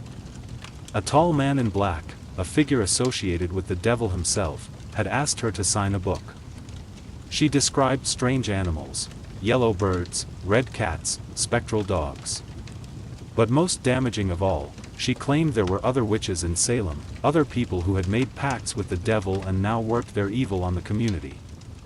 That was all the court needed to hear. Once Tituba opened the door to accusations, others rushed through it. New names were added weekly. Neighbors turned on neighbors with terrifying speed. Old grudges, long suppressed, were disguised as righteous accusations. Property disputes became evidence of spectral assault. If someone's cow died suddenly, it must have been witchcraft. If a baby cried during prayer, surely that was the devil's doing through some witch's influence. The fear became so infectious that even the innocent dared not speak out. To defend an accused which was to invite suspicion upon yourself. Silence was safety, or at least, silence seemed safer than speech. And so the web of accusations widened, trapping the village in its sticky, unseen threads. Logic was fading. Hysteria was now in control. And no one knew where it would stop, or who would be next. As accusations mounted and the village reached a fever pitch of fear, the colonial government stepped in. Governor William Phipps, recently appointed and eager to maintain order in his jurisdiction, established a special court to deal with the chaos threatening to consume Salem. It was called the Court of Oyer and Terminer, from the French, meaning, to hear and determine. But what it really became was a factory for fear-driven justice, a machine designed to process accusations rather than to discover truth. The court convened in Salem town in June of 1692, and it was no ordinary tribunal. Its rules were warped by panic, shaped by the assumption that witchcraft was real and that the only question was identifying which community members were guilty. Instead of requiring hard evidence or reliable witnesses, the court allowed something far more dangerous: spectral evidence. Spectral evidence was testimony that a spirit or specter of the accused had afflicted the victim. In other words, if a person claimed to have seen your ghost-like form in a dream, choking them or pinching them or tempting them to sin, that testimony was admissible in court. Never mind that the accused could be asleep in their own bed, or miles away, or surrounded by witnesses who could attest to their physical presence. It was their spirit, their specter, that had done the devil's work. You could not cross-examine a dream. You could not disprove a vision. And worse, the more you protested your innocence, the more the afflicted girls convulsed and screamed, providing what the court considered evidence of your guilt. Your denials became proof of your deception. Your confusion became proof of your cunning. Children were now treated as star witnesses. Their seizures, screams, and gasps in court became more theatrical by the day. One girl, Mary Walcott, would fall into fits the moment a suspected witch entered the room. If a prisoner looked at her, she shrieked. If they did not look at her, she shrieked louder. The performances were mesmerizing, and the judges accepted it all as genuine affliction. The judges included influential figures like Judge Samuel Sewall and Chief Justice William Stoughton, men who should have known better but who were caught up in the same hysteria as everyone else. They believed they were doing God's work, rooting out Satan's servants from their community. They did not see that they were becoming executioners in the name of fear. Defense lawyers did not exist in colonial trials. If you were accused, you stood alone, without counsel, without anyone to speak for you. If you denied the charges, the afflicted girls writhed in agony, providing the court with all the evidence it needed. If you confessed, you might be spared death, but only if you named others, providing new targets for the court's attention. The system rewarded lies and punished silence. It turned neighbor against neighbor, child against parent, congregation against minister. And still the accusations continued, because the only way to be safe was to accuse someone else, to redirect suspicion before it landed on you. Worse still, the trials became public spectacles. People traveled from nearby towns to witness the proceedings, to watch the girls convulse and the accused protest their innocence. The accused were paraded into court in shackles, often bewildered, often poor, and almost always powerless against the machinery of accusation. And yet, not everyone believed. Some townsfolk whispered that the girls were faking, that their convulsions were performance rather than affliction. Others questioned why only certain types of people were being accused: the poor, the outcast, the defiant, the different. But few spoke openly, because speaking openly meant risking accusation. Questioning the court meant questioning the will of God, or so the judges claimed. In Salem, reason had stepped aside, and the law had become a mirror reflecting fear rather than justice. The mirror showed only monsters, and the monsters it showed were the neighbors, friends, and family members of those who looked into it. On June 10, 1692, the gallows in Salem claimed their first victim. Bridget Bishop was not new to scandal. Her reputation had made her an easy target long before the trials began. She wore bright red clothing, which Puritans considered immodest and attention-seeking. She ran a tavern where people drank and sometimes behaved improperly. And she had been accused of witchcraft years earlier, though that accusation had gone nowhere. During her trial, neighbors testified against her with enthusiasm. They claimed her spirit had pinched them in the night, leaving bruises that proved her malice. They said their babies had died after she passed by their homes. They claimed she kept enchanted dolls, puppets, that she used to work her evil magic. Bridget denied everything. She maintained her innocence to the end. But the court found her guilty based on the spectral evidence, based on the girl's convulsions, based on the accumulated suspicion of a lifetime of not fitting in.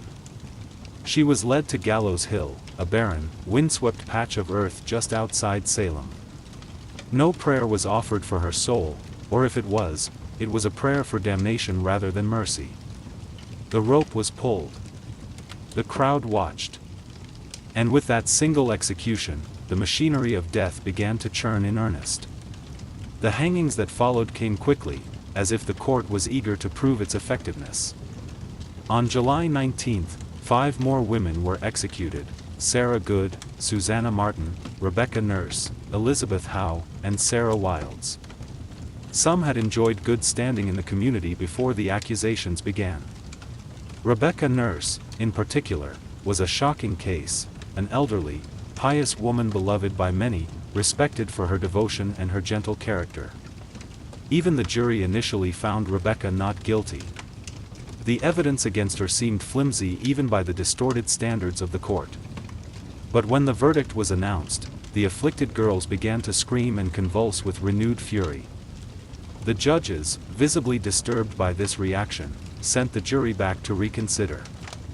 Under pressure from the court and the continuing performance of the girls, the verdict was reversed. Rebecca Nurse was condemned to die. Her final words were whispered through the air like a warning, like a prophecy: "I am as innocent as the child unborn." But it did not matter. The noose did not discriminate between guilt and innocence. It only required a body to hang. In August, more executions followed. On September 22, the deadliest day, 8 people were hanged in a single morning. Among them was Martha Corey, a woman who had doubted the trials early on, who had expressed skepticism about the girls' performances. Her doubt became her death sentence. Her husband, Giles Corey, met a different fate. When he was accused, he refused to enter a plea, guilty or not guilty, knowing that if he pled not guilty, he would be tried and almost certainly hanged, and if he pled guilty, his property would be confiscated by the state, leaving his children with nothing. The court, unable to proceed with a trial without a plea, resorted to an ancient English punishment called peine forte et dure, pressing. Giles Corey was laid on the ground, and heavy stones were placed on his chest, slowly, cruelly, over the course of 3 days. As the weight increased, as his breathing grew more difficult, as death approached, he was asked repeatedly to enter a plea. His final words, as legend has it, were, "More weight." By the end of the hysteria, 19 people had been hanged, 1 had been pressed to death, and at least 5 more had died in jail while awaiting trial. Dozens confessed falsely to save their lives, signing statements that admitted guilt in exchange for survival. Over 200 people were accused in total. The gallows cast long shadows over Salem, not just on the hill where the executions took place, but in every heart. Fear had become law, and justice, blindfolded, had been led to the scaffold. While the executions claimed the spotlight and the attention of history, hundreds of others sat in cramped, foul-smelling jails, waiting for verdicts or miracles that might never come. Salem's small jail could not contain them all. Accused witches were held in neighboring towns like Ipswich and Boston, chained to walls, starving, freezing, and forgotten by the community that had once known them. Most of the accused were not witches or even social outcasts. They were neighbors, friends, parents, children, people whose only crime was having quarreled with the wrong person, or owning land someone else wanted, or simply being different enough to attract suspicion. In many cases, personal grudges disguised as divine justice drove the accusations. A pig wandered into a neighbor's yard and died, must be witchcraft. Someone refused to help with firewood, clearly they had cursed the axe. Mary Eastie, sister of the executed Rebecca Nurse, was one such case. She was a respected mother of 7, known throughout the community for her piety and good character. Initially released by the court when evidence against her seemed insufficient, she was rearrested days later after new fits afflicted the accusing girls. Her second arrest sealed her fate. In a final petition to the judges, Mary begged them not for her own life, but that they put a stop to the proceedings before more innocent blood was shed.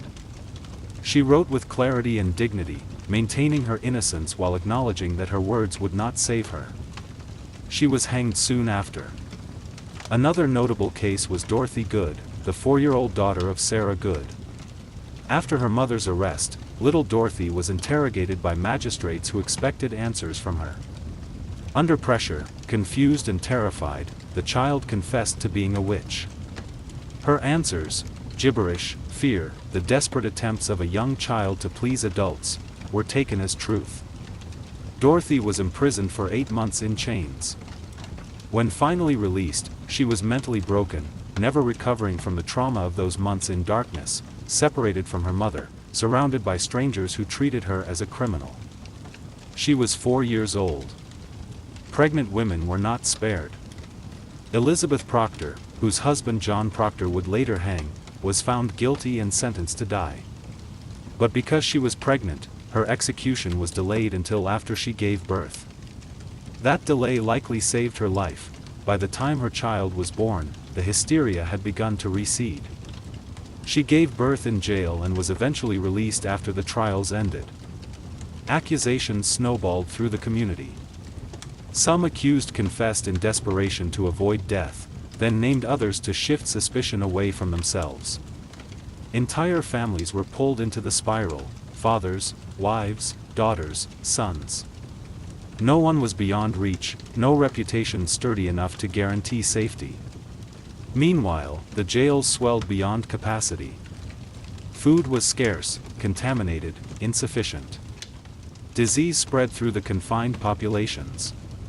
Some died awaiting trial, lost in the legal limbo of paranoia, their cases never resolved because death resolved them first. And still new names were added each week, new arrests made, new families torn apart. In Salem, it no longer mattered who you were, only who was willing to say your name in accusation. By the fall of 1692, the spell of hysteria began to crack. Not because the court came to its senses through wisdom or compassion, but because reality forced its way back in through the sheer absurdity of what was happening. The turning point came when accusations grew too bold, reaching people who had previously supported the trials. Those who had once cheered the convictions found themselves suddenly on the wrong side of the accusations, their own names whispered in the same breath that had condemned their neighbors. Reverend George Burroughs, a former Salem minister, was arrested and charged with being the ringleader of the witches. He was well-educated, well-spoken, and had previously clashed with influential families in the village. That was enough for accusation, enough for trial, enough for condemnation. But on the day of his execution, Burroughs did something shocking. Standing on the gallows, with the noose around his neck and the crowd watching in expectant silence, he flawlessly recited the Lord's Prayer from beginning to end. This was significant because witches were believed incapable of praying. The devil's power supposedly prevented them from speaking holy words correctly. The crowd fell silent. Some wept. Even hardened observers, even those who had called for his death, were shaken by the sight of a condemned man praying perfectly before his execution. But the execution went on. Burroughs was hanged despite the evidence of his innocence. That moment planted a seed of doubt in many minds. If a witch could recite the Lord's Prayer, what else might the court have wrong? Then came the accusation of Mary Phipps, the wife of Governor William Phipps himself. Suddenly, the hysteria had reached the very top of the colony's social ladder. If the governor's wife could be accused, no one was safe, and that realization changed everything. Governor Phipps, already unnerved by growing criticism of the trials and the chaos they had created, finally took action. In October 1692, he dissolved the Court of Oyer and Terminer, halting all pending executions and trials. The machinery of death stopped, abruptly and completely. Public sentiment had shifted. Ministers who had once been silent or complicit began to speak out against the proceedings. Increase Mather, one of the colony's most respected theologians, denounced the use of spectral evidence in no uncertain terms. "It were better," he wrote, "that 10 suspected witches should escape than that one innocent person should be condemned." This was a radical thought in a society that had for months believed exactly the opposite, that it was better to condemn many than to risk letting one witch go free. People who had once cheered the trials began to question them. The jails were still full, but the appetite for more blood had dulled. Too many respected figures had been accused. Too many innocent people had been buried in unmarked graves. The villagers had begun to see that this was not divine justice at work, it was madness, pure and simple. Confessions dried up. Some accusers backtracked, admitting that they had been mistaken or pressured into naming names. Others simply disappeared from public view, unwilling to face the consequences of their testimony. Those who had previously shouted the loudest now lowered their eyes and hoped to be forgotten. The fear had not disappeared, but it had exhausted itself. The public wanted stability. The officials wanted to save face. And Salem, bruised and ashamed, was finally ready to wake from its nightmare. The storm was breaking. But the damage had already been done. By late 1692, the judicial system that had fueled the hysteria began to collapse under the weight of its own absurdity. With the Court of Oyer and Terminer disbanded in October, new, more cautious court, the Superior Court of Judicature, was formed in early 1693. This time, things were different. Spectral evidence was no longer allowed. The judges, having learned from the disasters of the previous year, were noticeably more skeptical of the accusers' wild claims. The result was dramatic: convictions slowed to a trickle. Many accused witches were acquitted outright. Of the 56 cases brought before the new court, the majority resulted in release.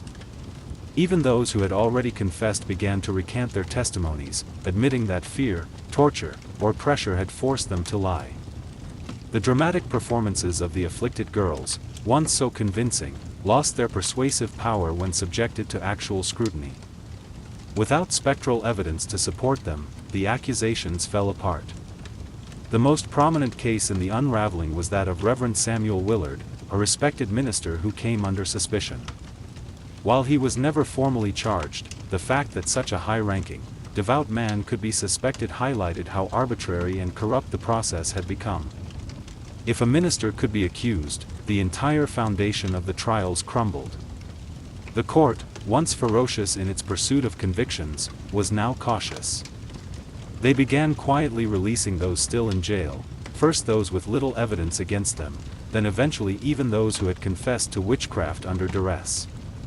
The jails emptied, but the damage to lives and families could not be undone. Families of the executed began to demand justice.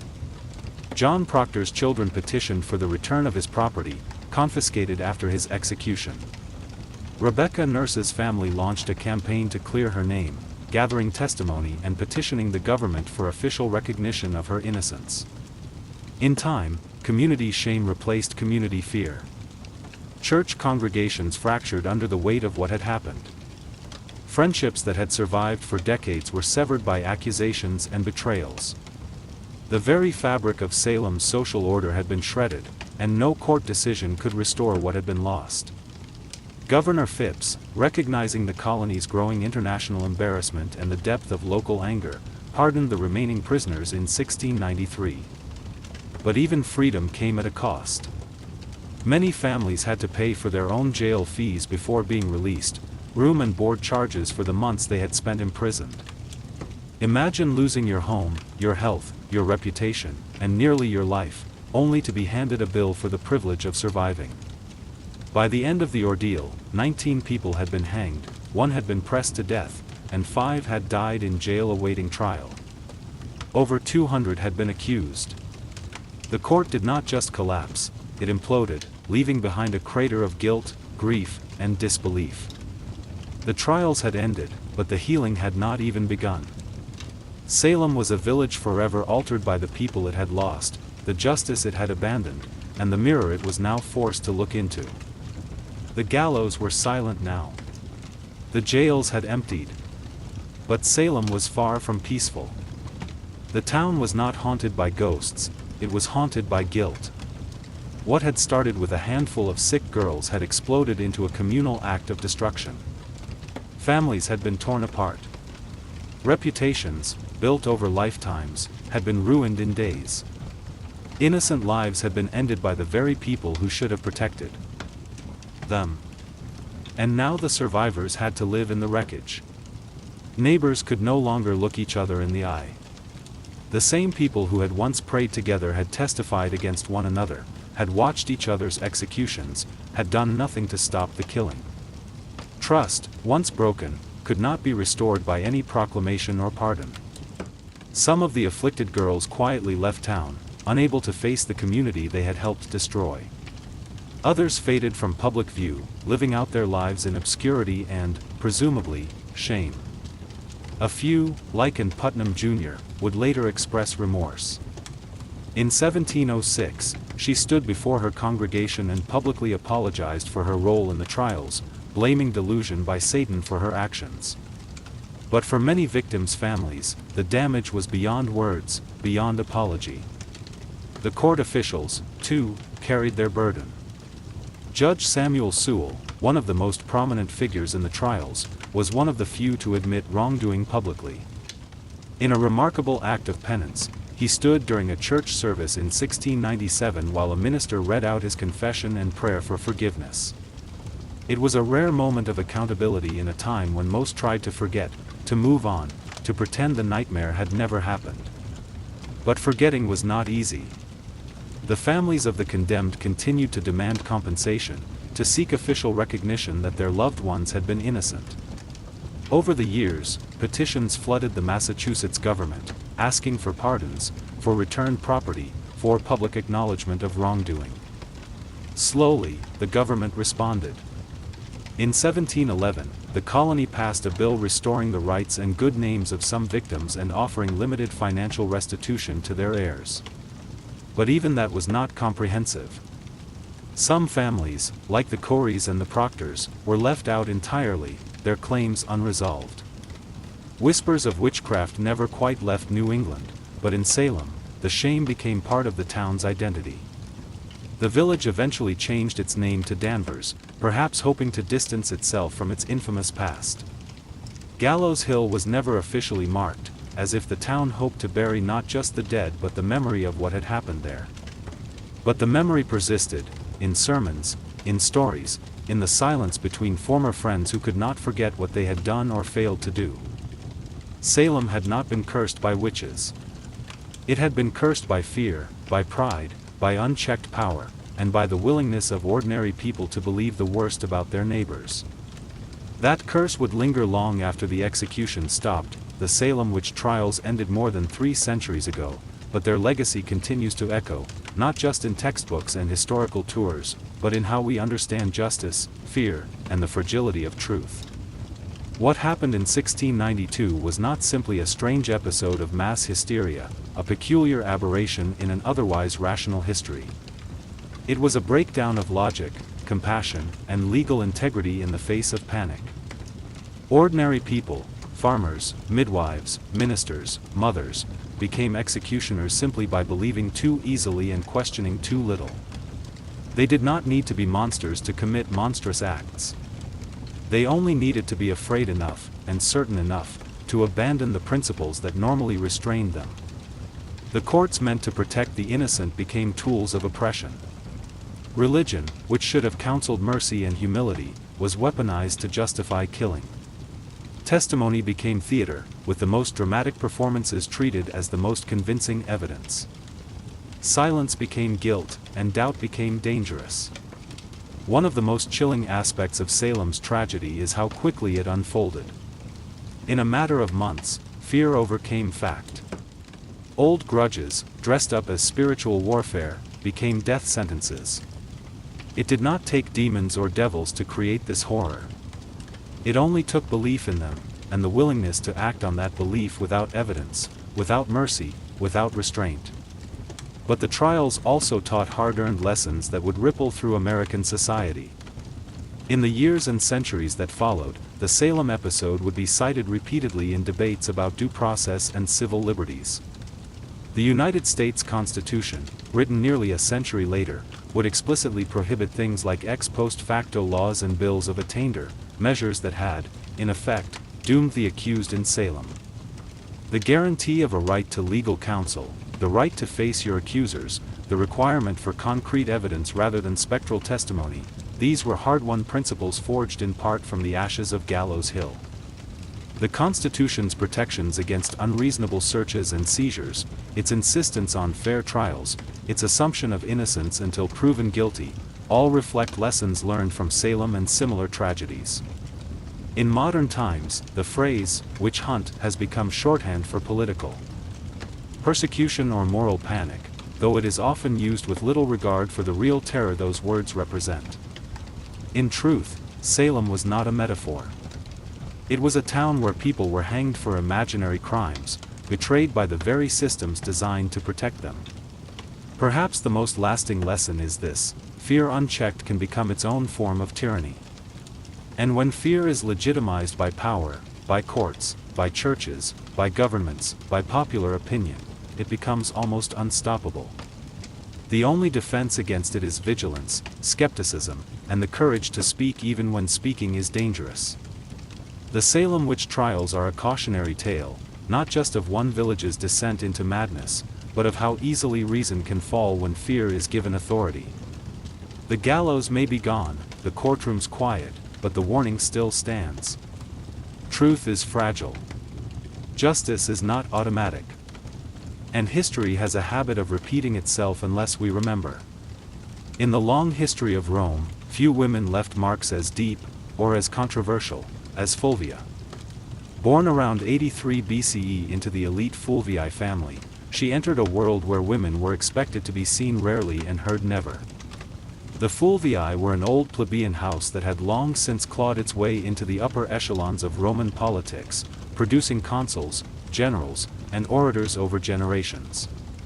Their bloodline carried both ambition and a taste for disruption, qualities that would find their fullest expression in Fulvia herself. Her father, Marcus Fulvius Bambalio, was known more for his bumbling speech than any political achievement. His nickname, Bambalio, literally referred to his stammer, his difficulty in speaking with the fluency expected of a Roman aristocrat. But Fulvia inherited none of her father's verbal hesitation. She was born to command, to speak, to act. From a young age, Fulvia would have been surrounded by the sharp-edged world of Roman power. Senators and generals debated policy in her home.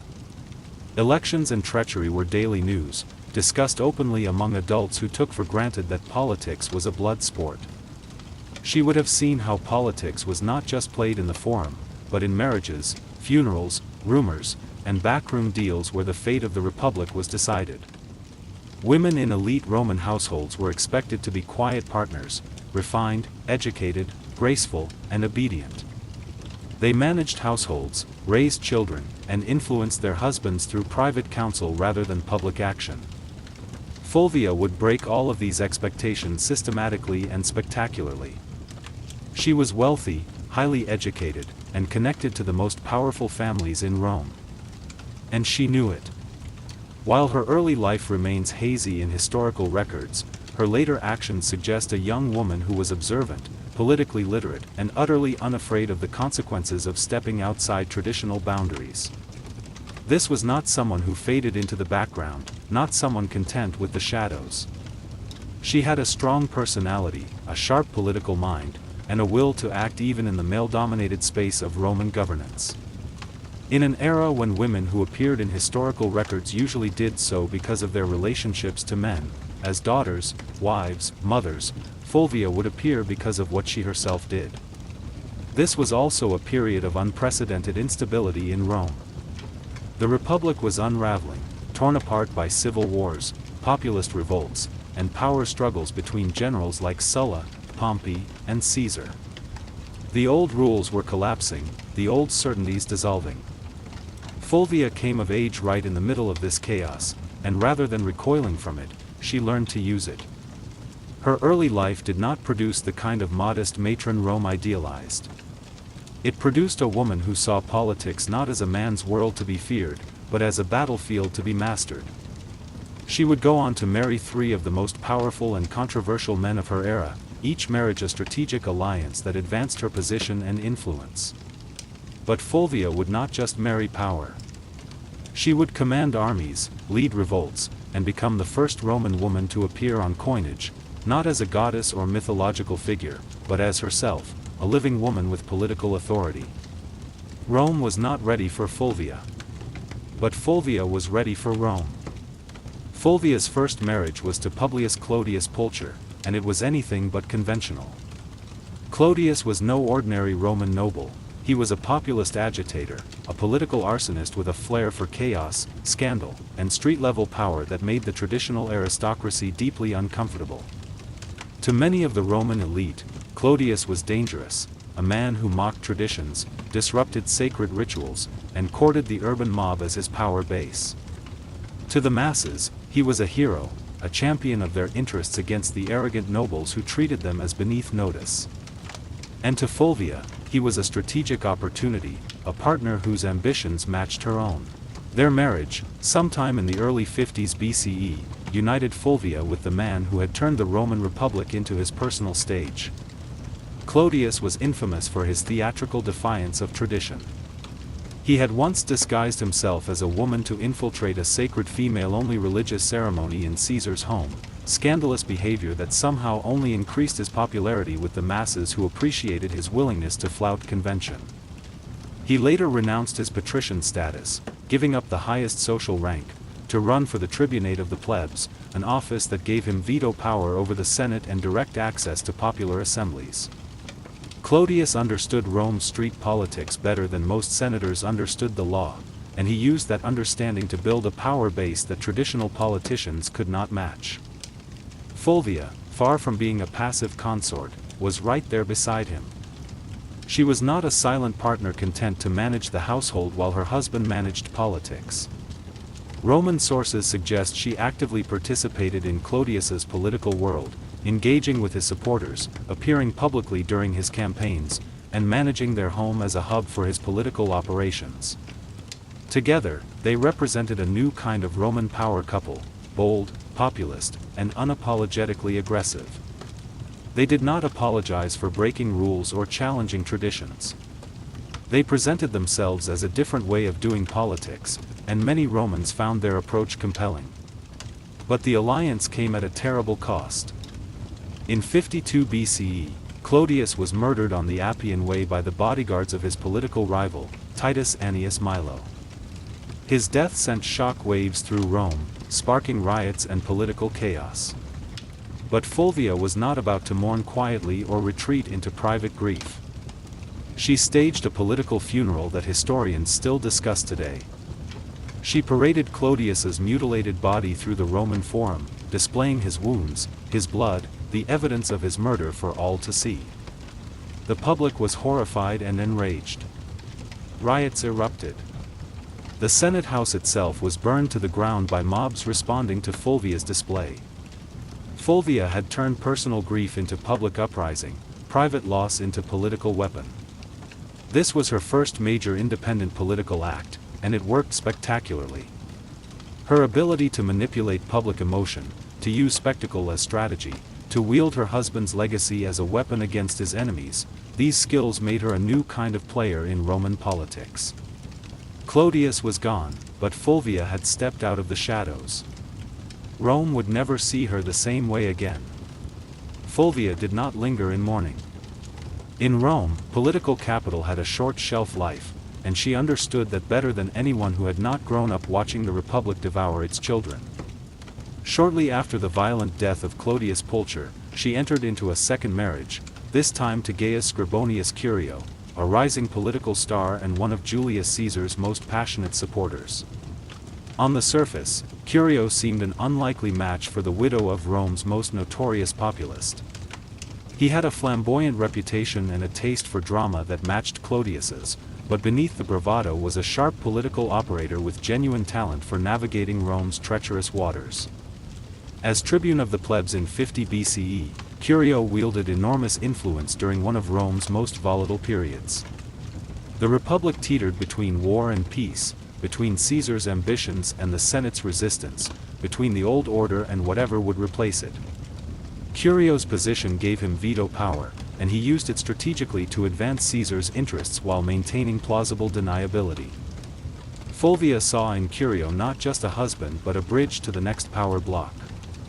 This was no romantic rebound, it was a calculated alliance, a strategic move designed to keep her connected to the centers of power. With Clodius gone, Fulvia needed a new political anchor, someone who could carry forward the populist legacy her first husband had built and someone who had Caesar's backing. Curio fit both requirements perfectly. Through him, Fulvia remained tightly embedded in the shifting power dynamics of Rome. She did not just marry into the movement, she helped shape it, using her experience, her connections, and her understanding of street politics to influence Curio's decisions. Fulvia ensured that Clodius's supporters stayed active and loyal, rebranding their cause under Curio's leadership and keeping the urban masses politically engaged. She understood that political power in Rome depended on popular support as much as senatorial approval, and she maintained the networks her first husband had built, but the Roman world was collapsing fast.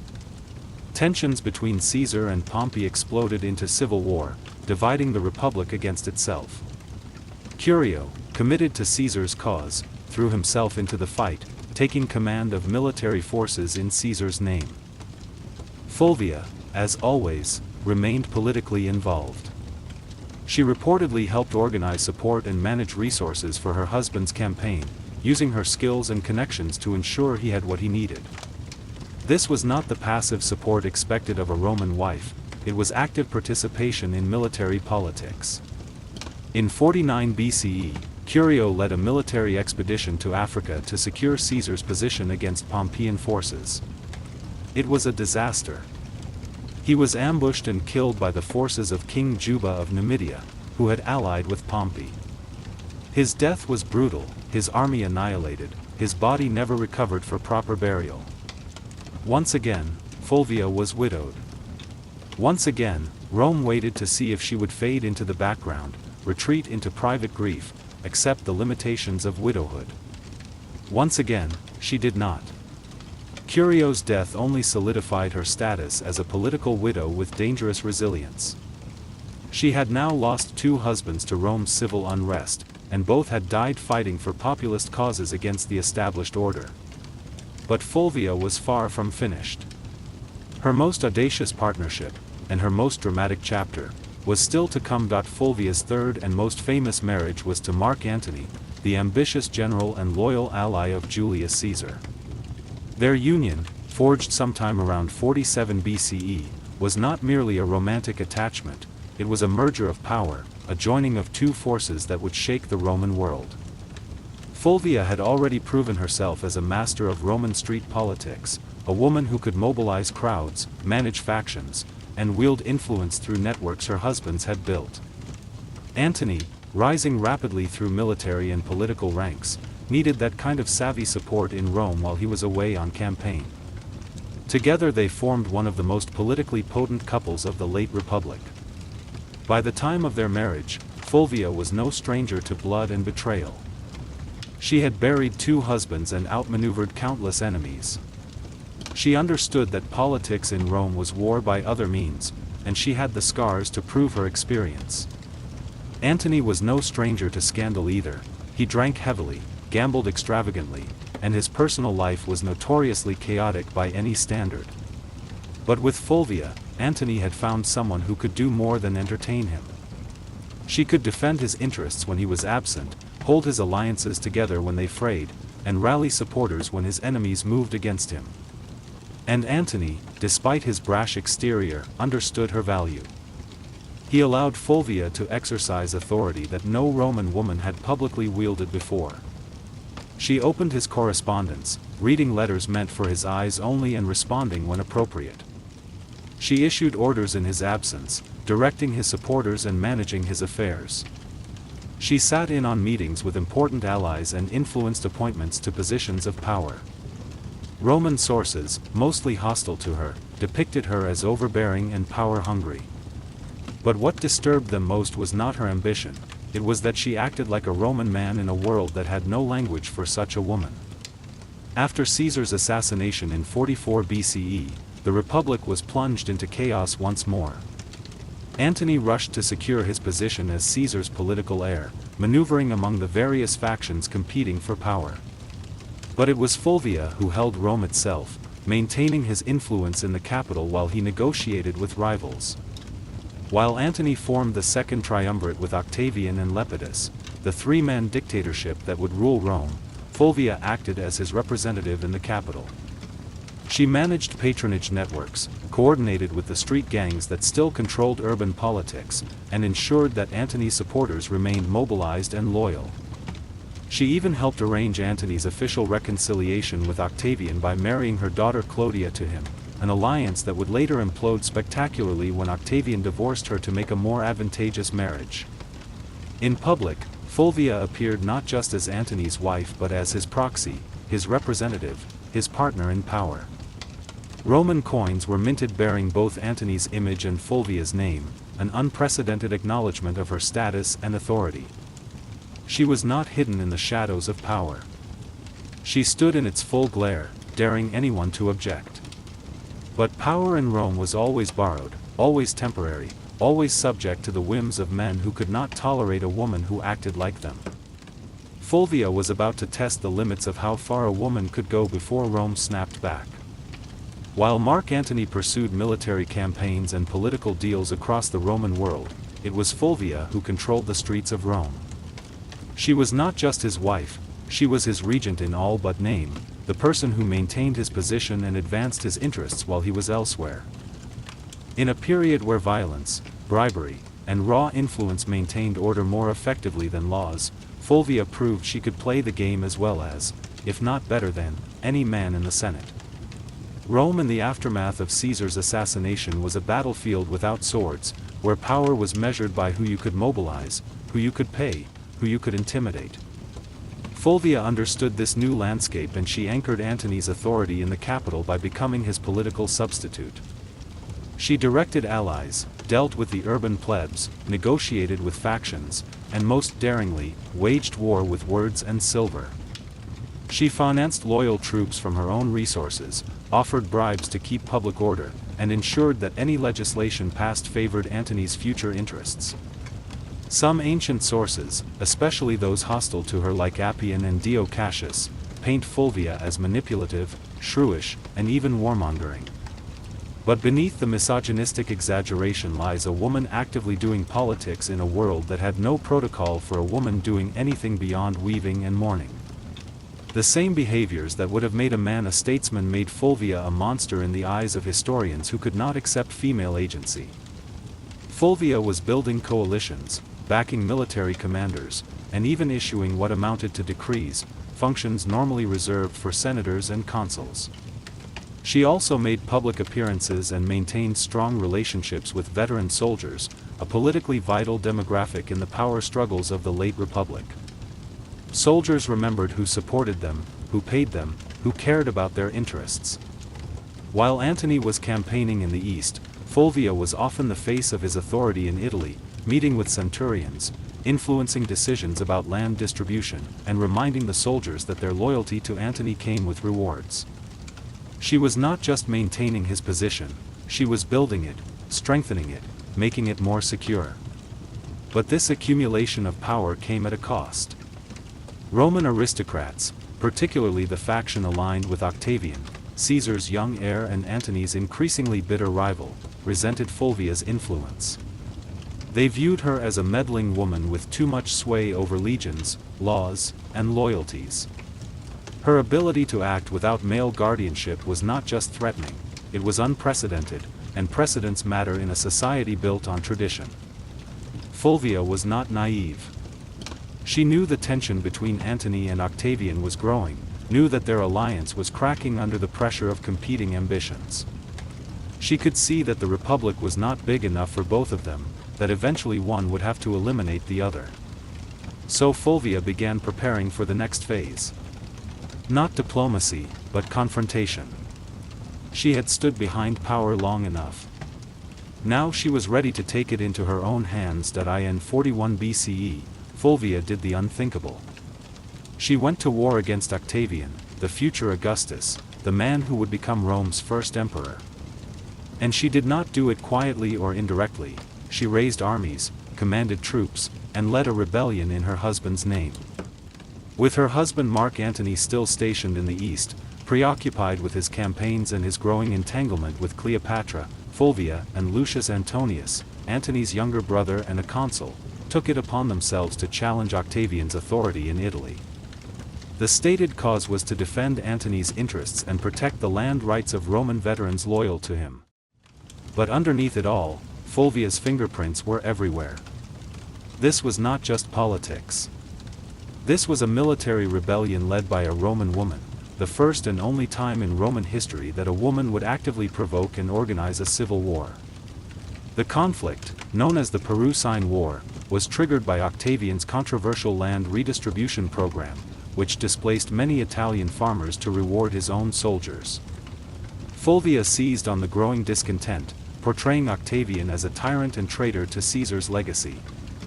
With Lucius acting as her front man in the Senate and Fulvia organizing behind the scenes, they raised 8 legions and seized the city of Perugia, modern-day Perugia. Make no mistake, this was Fulvia's war. Ancient sources suggest she was more invested in the conflict than Lucius himself, more committed to confrontation, more willing to take risks. She rallied troops, stirred public opinion, and even corresponded directly with generals in the field. Rome buzzed with rumors of her commanding legions, issuing orders, and forcing Lucius into confrontations he might have preferred to avoid. Octavian, though surprised by the rebellion, acted quickly. He besieged Perugia through the winter of 41 to 40 BCE, cutting off supplies and hammering the city into submission. Fulvia, trapped inside with dwindling food and growing despair, watched her bold gamble unravel. By early 40 BCE, the city surrendered. Lucius Antonius was spared, likely as a gesture to avoid permanently alienating Antony, but Fulvia was exiled. The woman who had once commanded riots, marriages, armies, and public opinion was now deemed too dangerous for Roman soil. She was sent to Sicyon in Greece, where she hoped to reunite with Antony and explain her actions. But Antony did not come running. The once powerful alliance between husband and wife had eroded in the fog of war and distance. Fulvia had acted in his name, but perhaps without his blessing. She had dared to do what no Roman woman had done before, wage a civil war. And now the Republic had made her pay the price. Banished from Rome, Fulvia arrived in Sicyon, a city in Greece that had become a kind of diplomatic purgatory for failed power players. She had gone to war not for personal gain but in her husband's name, believing she was defending Mark Antony's interests, his honor, and perhaps their shared vision of what Rome should become. But what awaited her in exile was not a hero's welcome or even a sympathetic hearing. It was silence. Fulvia had risked everything, her status, her alliances, her life, for a man who did not come to her defense. By the time she reached Greece, Antony was already deeply entangled with Cleopatra in Egypt. Whether their romantic relationship had fully begun or was merely brewing, the symbolism was crushing. While Fulvia was raising legions, fighting a war, risking everything for his cause, Antony was raising goblets at banquets beside a queen. The betrayal cut deep, not just personally but politically. Fulvia had fought a war to protect Antony's power in Italy, and in response, he let her hang out to dry, accepting her exile as a convenient solution to a political problem. Some ancient historians, especially Plutarch, suggest that Antony was furious with her for launching the Perusine War without his direct approval. Others argue he welcomed her downfall. It cleared the way for a marriage alliance with Octavian, something Fulvia would never have tolerated while she lived. By marrying Octavian's sister Octavia, Antony could cement a new peace with his rival, using Fulvia's death as the bridge. Still, Fulvia was not entirely without supporters. Some of Antony's troops, fiercely loyal to her from her years of managing their interests, urged reconciliation. They remembered that she had fought for them, provided for them, cared about their welfare when Antony was elsewhere. But her health had begun to fail. After enduring siege, exile, and betrayal, Fulvia died in Sicyon in 40 BCE. She was around 43 years old. The cause of death remains uncertain, possibly illness, possibly stress, possibly heartbreak, or all three combined. Ancient sources offer conflicting accounts, as they always do with women who defied easy categorization. Her death provided Antony with a clean political exit. He met with Octavian shortly afterward and agreed to marry Octavia as part of a renewed peace treaty. The triumvirs were temporarily united again, bound by marriage and mutual interest. But they were united only because Fulvia, the one woman bold enough to challenge their designs, the one person who might have prevented their reconciliation, was gone. Fulvia's legacy would soon be overshadowed by Cleopatra, whose myth would consume nearly every Roman woman of the period in its telling and retelling. But make no mistake, Fulvia was the prototype, the original, the woman who showed what was possible before Cleopatra ever met Antony. She did not wield power from behind a curtain, whispering advice into her husband's ear while remaining invisible. She marched into the center of power, stood in its full light, and dared to command armies in a world that treated women as furniture. Rome did not know what to do with her, so it tried to erase her. But the ashes of her rebellion would linger, and her story was far from ordinary. After Fulvia's death in 40 BCE, the men she had once maneuvered, Antony, Octavian, and even her former allies, began the quiet work of rewriting her legacy. She could not defend herself from beyond the grave, so the narrative was shaped by her enemies and the uneasy survivors of her ambition. And like so many powerful women in history, Fulvia became a scapegoat. Ancient sources, mostly penned by men with vested interests in the Augustan settlement that followed, painted her as the reason for the Perusine War, the rift between Antony and Octavian, and even the general disorder of the late Republic. Appian, Dio Cassius, and Plutarch depict her as overbearing, jealous, and driven by a lust for power that exceeded proper feminine bounds. They blamed her for dragging Lucius Antonius into conflict, for antagonizing Octavian unnecessarily, and even for Antony's eventual estrangement from Rome and his turn toward Cleopatra. But were these accusations fair? Hardly.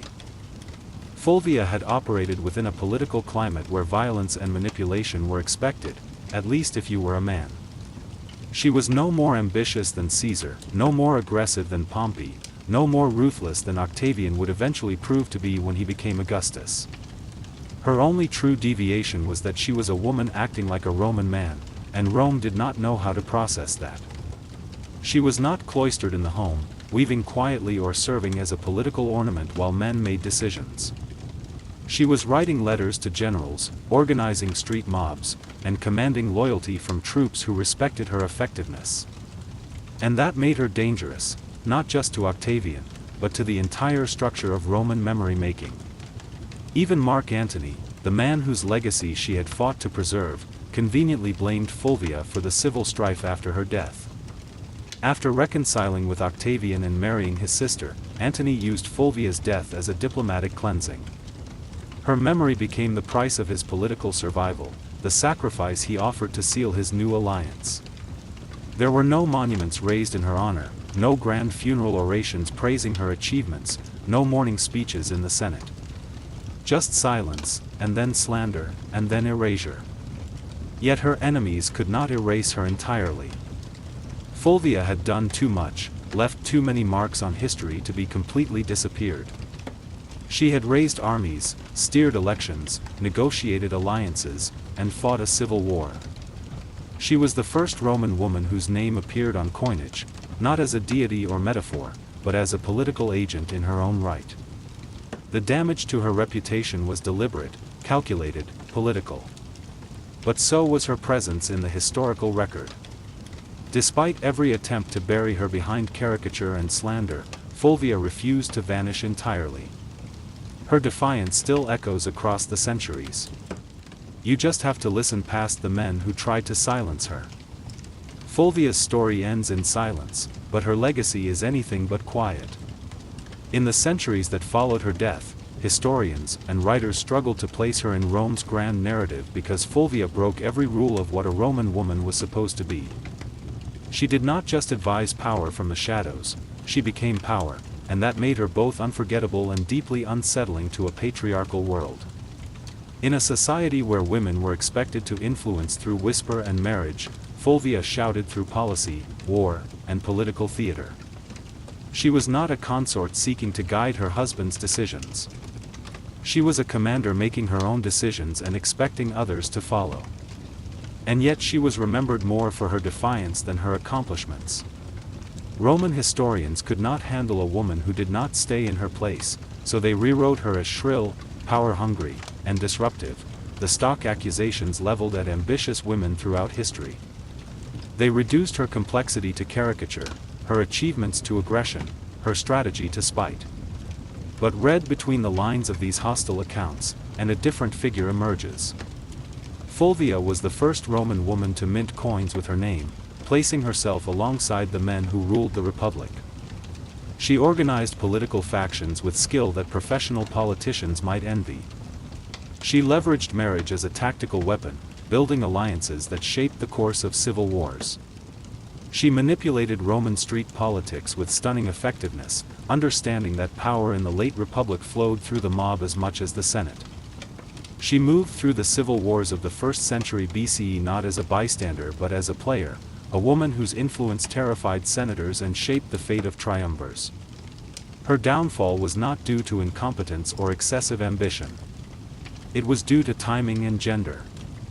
Had she been born a man, she might have been remembered as a second Caesar or a more effective Cato. Instead, she was cast as the wicked woman who dared too much. Still, her legacy quietly lingered. Later Roman women like Livia Drusilla, Agrippina the Younger, and even Cleopatra herself, though of a different world, would all operate in the shadow Fulvia helped carve. They would manipulate emperors, wield influence over armies, and control succession through strategic marriages and careful politics. But Fulvia did it first, and with no imperial title to shield her from criticism. Today, modern historians have begun re-examining Fulvia with fresh eyes. No longer content with the ancient caricature, they are recognizing her as one of the most politically active women in Roman history, someone who tested the boundaries of female power and paid the price for her audacity. She did not simply live in the age of triumvirs. She challenged them, confronted them, made them reckon with her presence. And while Rome may have tried to erase her, Fulvia left fingerprints in every corner of its collapse. Not a footnote to the careers of the men she married, but a force in her own right. A woman centuries ahead of her time, and a warning about what happens to those who step too far outside the boundaries drawn for them. By the summer of 1963, the United States was a country teetering between two worlds, one rooted in centuries-old systems of oppression, and another aching to breathe free. In the Deep South, segregation was not just a social norm but the law, enforced by police, courts, and the casual violence of those who believed in white supremacy. Black Americans were barred from restaurants, schools, buses, voting booths, and even drinking fountains by laws that carried the full weight of government authority. Police brutality was rampant, unchecked, and often celebrated by white communities who saw it as maintaining order. Lynching still occurred, though less frequently than in earlier decades, and in places like Birmingham, Alabama, peaceful protesters were being met with snarling police dogs and high-pressure fire hoses that could strip bark from trees. But change was coming, and it was not asking for permission. In just a few years, the civil rights movement had surged into the national spotlight. Sit-ins at segregated lunch counters had spread across the South, with young black students risking arrest and violence to demand service. Freedom rides had challenged segregated interstate buses, drawing federal attention to local violence. Boycotts had shown the economic power of organized black communities. Leaders like Rosa Parks, Medgar Evers, and John Lewis were no longer just names in newspapers, they were symbols of defiance, living proof that ordinary people could resist extraordinary oppression. The March on Washington for Jobs and Freedom was not born out of a single conversation or a moment of inspiration. It was the result of rising frustration and fierce hope, of years of organizing and decades of dreams deferred. Black Americans were no longer content with waiting for change to arrive at the pace white society found comfortable. They were demanding civil rights immediately, and they were determined to make their voices heard where it mattered most, the nation's capital. The idea of a mass march in Washington, D.C., had been floating around for decades. Philip Randolph, a labor organizer and longtime civil rights advocate, had originally proposed the concept in the 1940s. Back then, it was meant to pressure the Roosevelt administration to desegregate the defense industry, which was excluding black workers from well-paying jobs even as the nation prepared for war. That protest was called off after Roosevelt caved and signed an executive order, proving that mass pressure could produce results. But now, in 1963, the stakes were even higher. Segregation remained entrenched. Voting rights were systematically denied. Economic opportunity was a cruel joke for most black Americans. Randolph, along with other civil rights leaders including Bayard Rustin and Dr. Martin Luther King Jr., revived the vision of a march on Washington.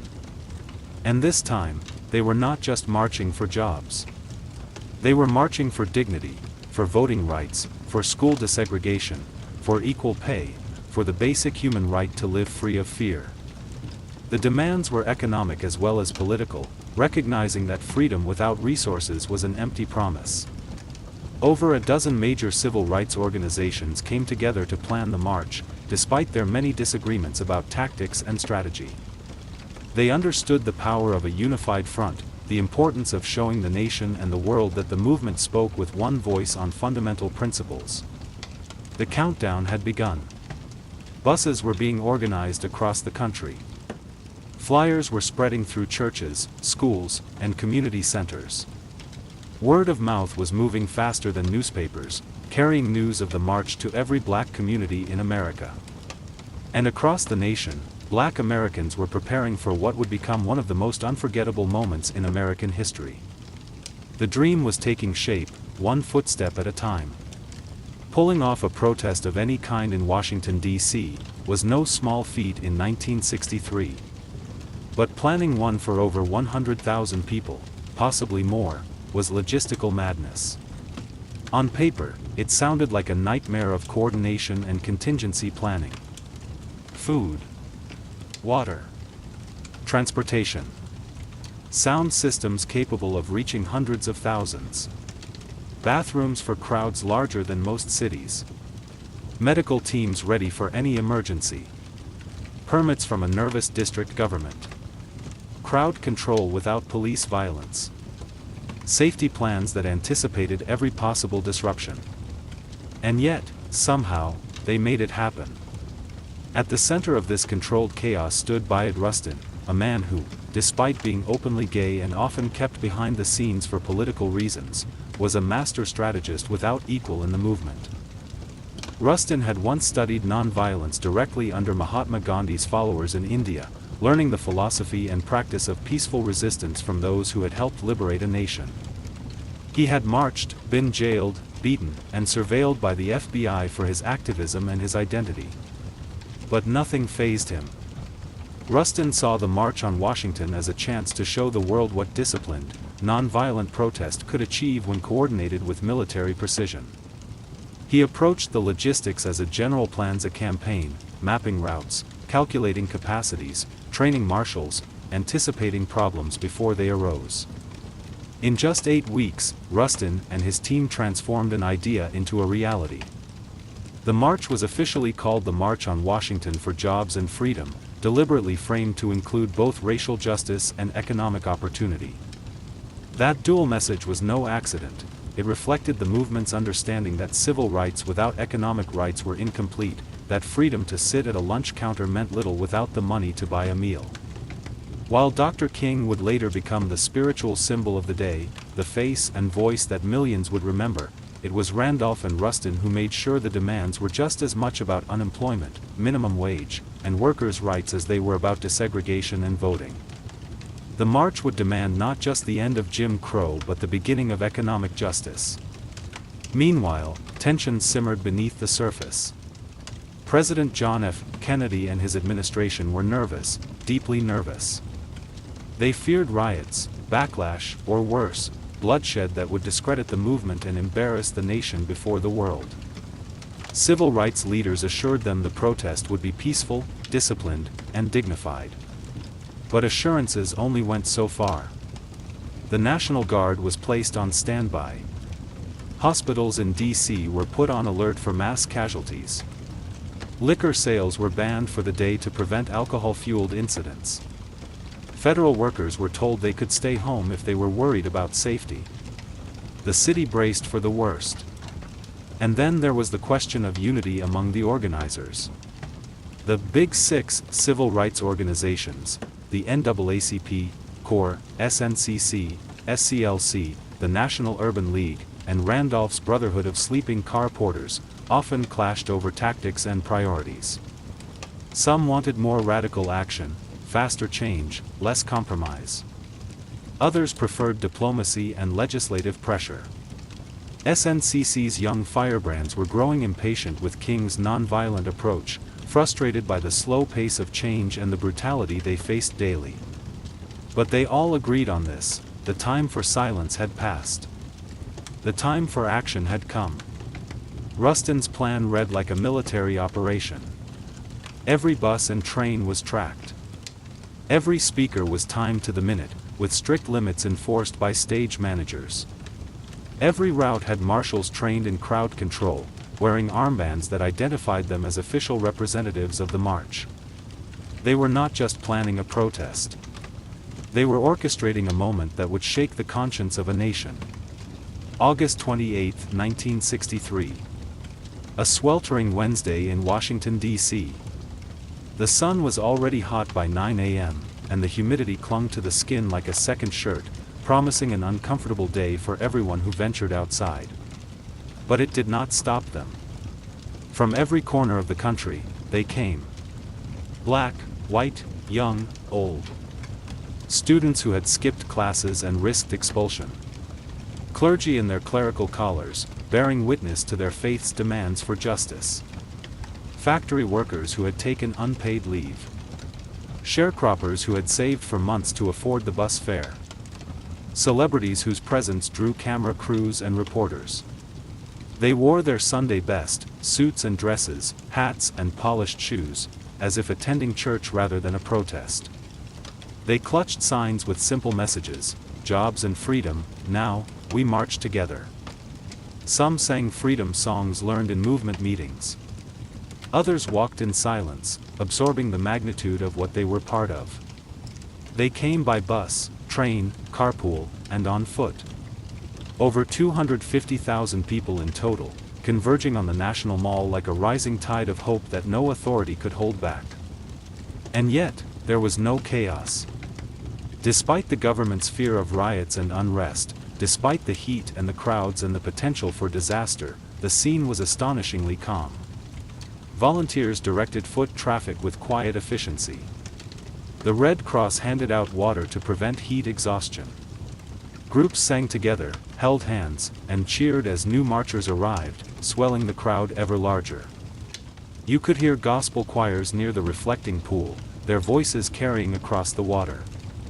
You could hear chants of "Freedom Now" and "Jobs and Freedom" echoing off the marble columns of the Lincoln Memorial.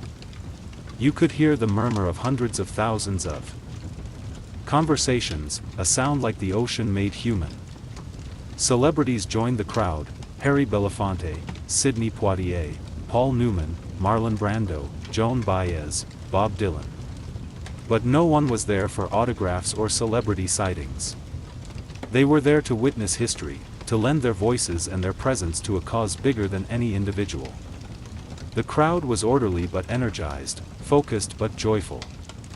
There was no pushing, no looting, no violence, despite the fears of those who could not imagine so many black people gathering without chaos. Instead, there was a shared understanding that this was not just a protest.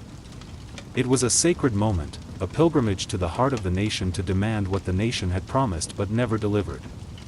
For many black Americans, just standing on the mall felt like a quiet act of revolution. To be seen in such numbers, to be counted, to be present at the seat of government demanding rights that should have been theirs from birth. It was a full-circle moment, generations in the making.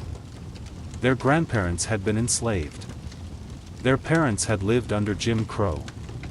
And now they stood before the Lincoln Memorial, before the statue of the man who had signed the Emancipation Proclamation, demanding that its promises finally be kept. At exactly noon, the official program began. Leaders took the stage one by one, each representing different organizations, different ideologies, different regions of the country, but united in message. Speakers demanded equal pay, desegregated schools, a living wage, an end to police brutality. Mahalia Jackson sang, her voice rising above the crowd like a prayer made audible. Marian Anderson, who had once been banned from singing at Constitution Hall because of her race, now sang for thousands beneath the open sky, her voice carrying across the same city that had once rejected her. As the hours passed, the tension grew, not from unrest or fear, but from anticipation. The man everyone was waiting for had not yet spoken. And when he did, the world would stop, listen, and remember. The march was not just making history. It was becoming legend, minute by minute. By mid-afternoon, the crowd had grown quiet. Not because they were tired, though many had been standing for hours in the heat, but because they knew what was coming. The anticipation was palpable, electric, a charge in the air that had nothing to do with the weather. Standing in the shade of the Lincoln Memorial, Dr. Martin Luther King Jr. approached the podium. He wore a dark suit, a neatly tied tie, and an expression of deep calm that barely concealed the fire building inside him.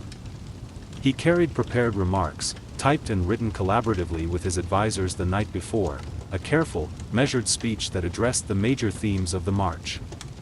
But what the world would remember was not what had been typed. It was what came from his heart. He began with measured intensity, outlining the grim realities of segregation, police violence, and broken promises. 100 years later, he said, referring to the Emancipation Proclamation, the Negro is still not free.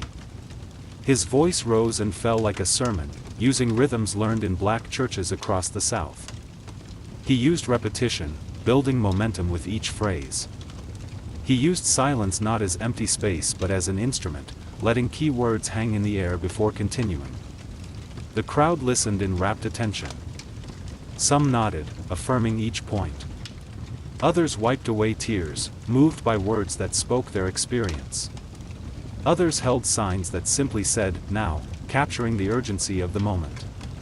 But it was what happened next that changed everything.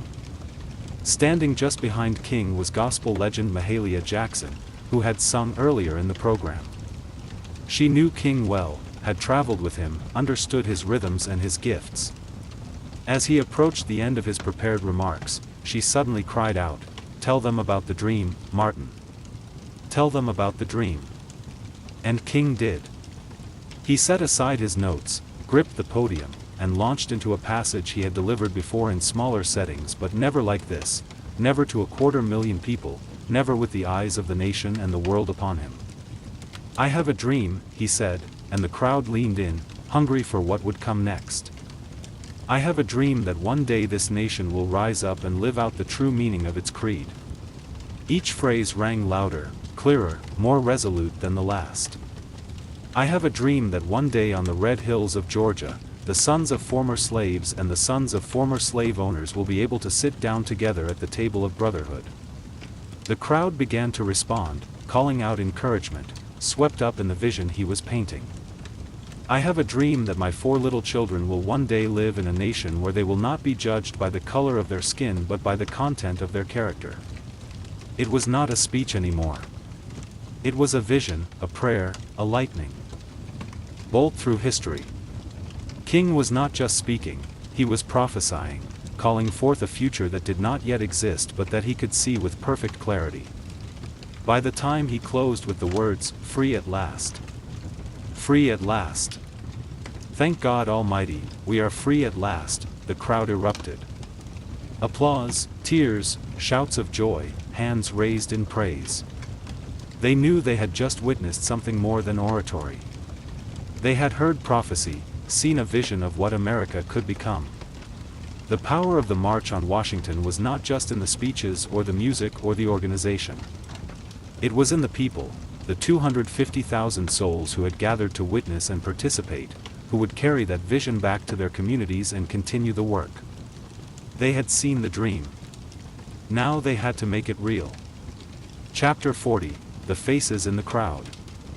The March on Washington was historic for many reasons, but perhaps most fundamentally because of the people who made it happen.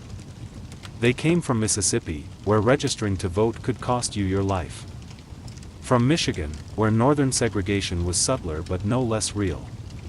From Alabama, where Bull Connor's dogs and fire hoses had become symbols of brutal resistance to change. From New York, California, and everywhere in between. Some were seasoned activists who had marched a dozen times before, been arrested, beaten, jailed, and returned to march again. They carried the scars of the movement on their bodies and in their memories. Others had never left their hometowns until now, had never seen so many people gathered for a single purpose, had never imagined themselves part of something so large. They packed lunches of fried chicken and biscuits, rode buses for over 20 hours, and slept in their church clothes just to be there at dawn. They came despite the heat, despite the fears, despite everything that told them they should stay home and stay safe. Many were ordinary people, maids who cleaned white women's houses, teachers who educated black children in segregated schools, steel workers who labored in dangerous mills, postal clerks who sorted mail day after day. They did not see themselves as political figures or historical actors. They saw themselves as witnesses, as participants, as people who had waited long enough for change to arrive on its own. But they did not just want change. They were the change, the living embodiment of the movement's power and reach. Their presence in Washington, their willingness to travel and gather and demand, was itself a political act of the highest order. There were also children in the crowd, young black girls with ribbons in their hair, boys with hand-drawn signs clutched in small hands. Parents hoisted toddlers onto their shoulders so they could see the Lincoln Memorial in the distance and hear the speakers' voices carried over loudspeakers. To these children, this was not just an event. It was the beginning of a new world, the first day of the rest of their lives. Some faces stood out from the crowd. There was young John Lewis, just 23 years old, representing the Student Nonviolent Coordinating Committee, SNCC. His original speech had been so fiery, so uncompromising in its critique of the federal government's failure to protect civil rights workers, that older leaders asked him to tone it down minutes before he went on stage. He agreed, barely. His call for radical change still shook the crowd, reminding everyone that the young people of the movement would not wait forever. And then there was Daisy Bates, the only woman to speak that day, not on her own behalf, but reading a prepared statement on behalf of other civil rights women. The organizers had faced criticism for sidelining female voices, for excluding women from the main speaking slots despite their crucial roles in the movement.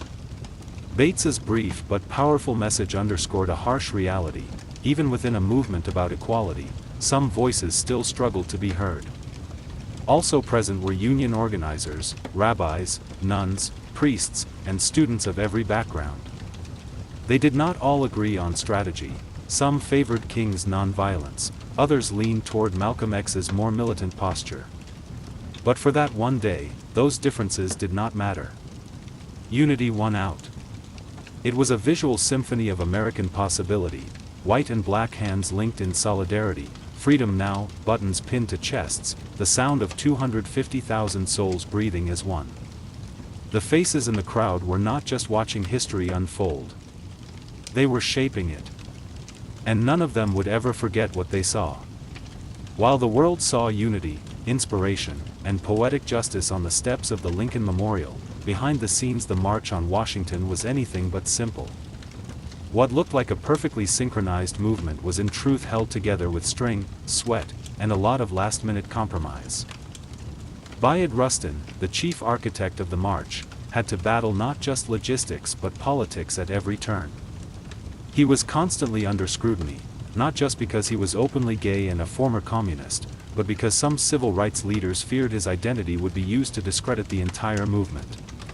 In fact, Congressman Adam Clayton Powell had once threatened to publicly accuse Rustin and Dr. King of being lovers if King did not remove Rustin from an earlier campaign. That threat haunted every stage of planning, forcing Rustin to work behind the scenes while others took public credit.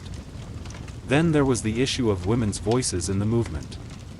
Despite the critical roles played by women like Ella Baker, Diane Nash, and Dorothy Height, women who had organized, strategized, and risked their lives for years, none were invited to deliver major speeches on their own behalf. Rosa Parks was in the crowd that day, revered by all as the mother of the movement. But she was not given the microphone. Behind the powerful optics of the march lay an uncomfortable truth: the movement still struggled with its own hierarchies and blind spots. The same people demanding equality from white society sometimes failed to practice it among themselves. Women who had done the hard work of organizing were pushed aside when cameras appeared. Gay leaders like Rustin were kept in the shadows despite their essential contributions. Even within the Big Six organizations, friction bubbled beneath the surface. SNCC leaders were growing increasingly disillusioned with the slow pace of change and the older generation's insistence on moderation. They wanted to confront systemic racism more aggressively, to challenge not just segregation but the entire structure of American inequality. CORE had similar frustrations, its members tired of being beaten and arrested while politicians promised change that never came. But unity was deemed too important to sacrifice for that one day. The organizers knew that the nation was watching, that any sign of division would be exploited by opponents of civil rights. So they papered over their differences, agreed to disagree, and presented a united front to the world. Meanwhile, the federal government watched with clenched teeth. J. Edgar Hoover's FBI had assigned over 100 agents to spy on the organizers, bugging hotel rooms, following key figures, compiling dossiers on anyone associated with the march. They were convinced the event would turn violent, or that communists would hijack it for their own purposes. When nothing of the sort happened, when the march proved peaceful, dignified, and overwhelmingly patriotic in its demands, they simply doubled down on their surveillance, especially of Dr. King. And let us not forget money. The march cost over $250,000, equivalent to millions today. Most of it was raised through unions and sympathetic donors, but organizers scrambled until the final hour, never quite sure they would meet their budget. They even borrowed walkie-talkies from the Boy Scouts because they could not afford to buy their own. The March on Washington was historic, yes. But it was also deeply human, imperfect, messy, political, and unfinished. Just like the country it sought to heal. The sun began to dip behind the Washington Monument as the crowd slowly dispersed. People hugged, cried, sang, and lingered as long as they could, reluctant to leave what felt like sacred ground. But the march was over. The speeches had been delivered. The signs had been raised high. The world had watched. And now the question hung heavy in the humid August air: what happens next? In the immediate days that followed, the media reaction was cautiously positive. Major newspapers acknowledged the historic nature of the event, though often with a tone of detached curiosity. Some called it orderly and dignified, code, in the language of the time, for no one rioted. Few outlets gave much space to the specific demands of the march, like the call for a federal jobs program or a $2 minimum wage, equivalent to around $20 today. But everyone covered Dr. King's speech. That at least could not be ignored. President John F. Kennedy, who had initially opposed the idea of the march, watched it unfold on television with growing admiration and perhaps surprise. He called the event impressive and met with civil rights leaders at the White House immediately afterward. But legislative movement remained slow. His proposed Civil Rights Act was still stalled in Congress, caught in the clutches of Southern opposition that used every parliamentary tool to delay, dilute, and defeat it. Some activists were disappointed. They had hoped the march would result in immediate action, laws passed, segregation ended, justice delivered. Instead, it was back to the grind, organizing, marching, resisting. and mourning those who paid the price for demanding freedom. Just weeks later, that reality hit home with devastating force. On September 15, 1963, 4 black girls were killed in the 16th Street Baptist Church bombing in Birmingham, Alabama. Addie Mae Collins, Cynthia Wesley, Carol Robertson, and Carol Denise McNair, aged 11 to 14, died when a bomb planted by white supremacists exploded during Sunday services. The dream had been voiced, yes. But the nightmare was not over. Still, something had changed. The March on Washington marked a new phase in the civil rights movement. It proved that mass protest could be disciplined, powerful, and impossible to ignore. It brought together a coalition broader than ever before: labor unions, faith leaders, celebrities, students, and working-class Americans, all in one place, united by justice. And most of all, it gave the movement a voice, a dream, a speech that would be quoted, studied, and echoed across the world for generations to come. The march was over, but the road was just beginning. And that road would soon lead through blood, legislation, and transformation, through the Civil Rights Act of 1964, the Voting Rights Act of 1965, and all the battles that followed. The dream had been spoken.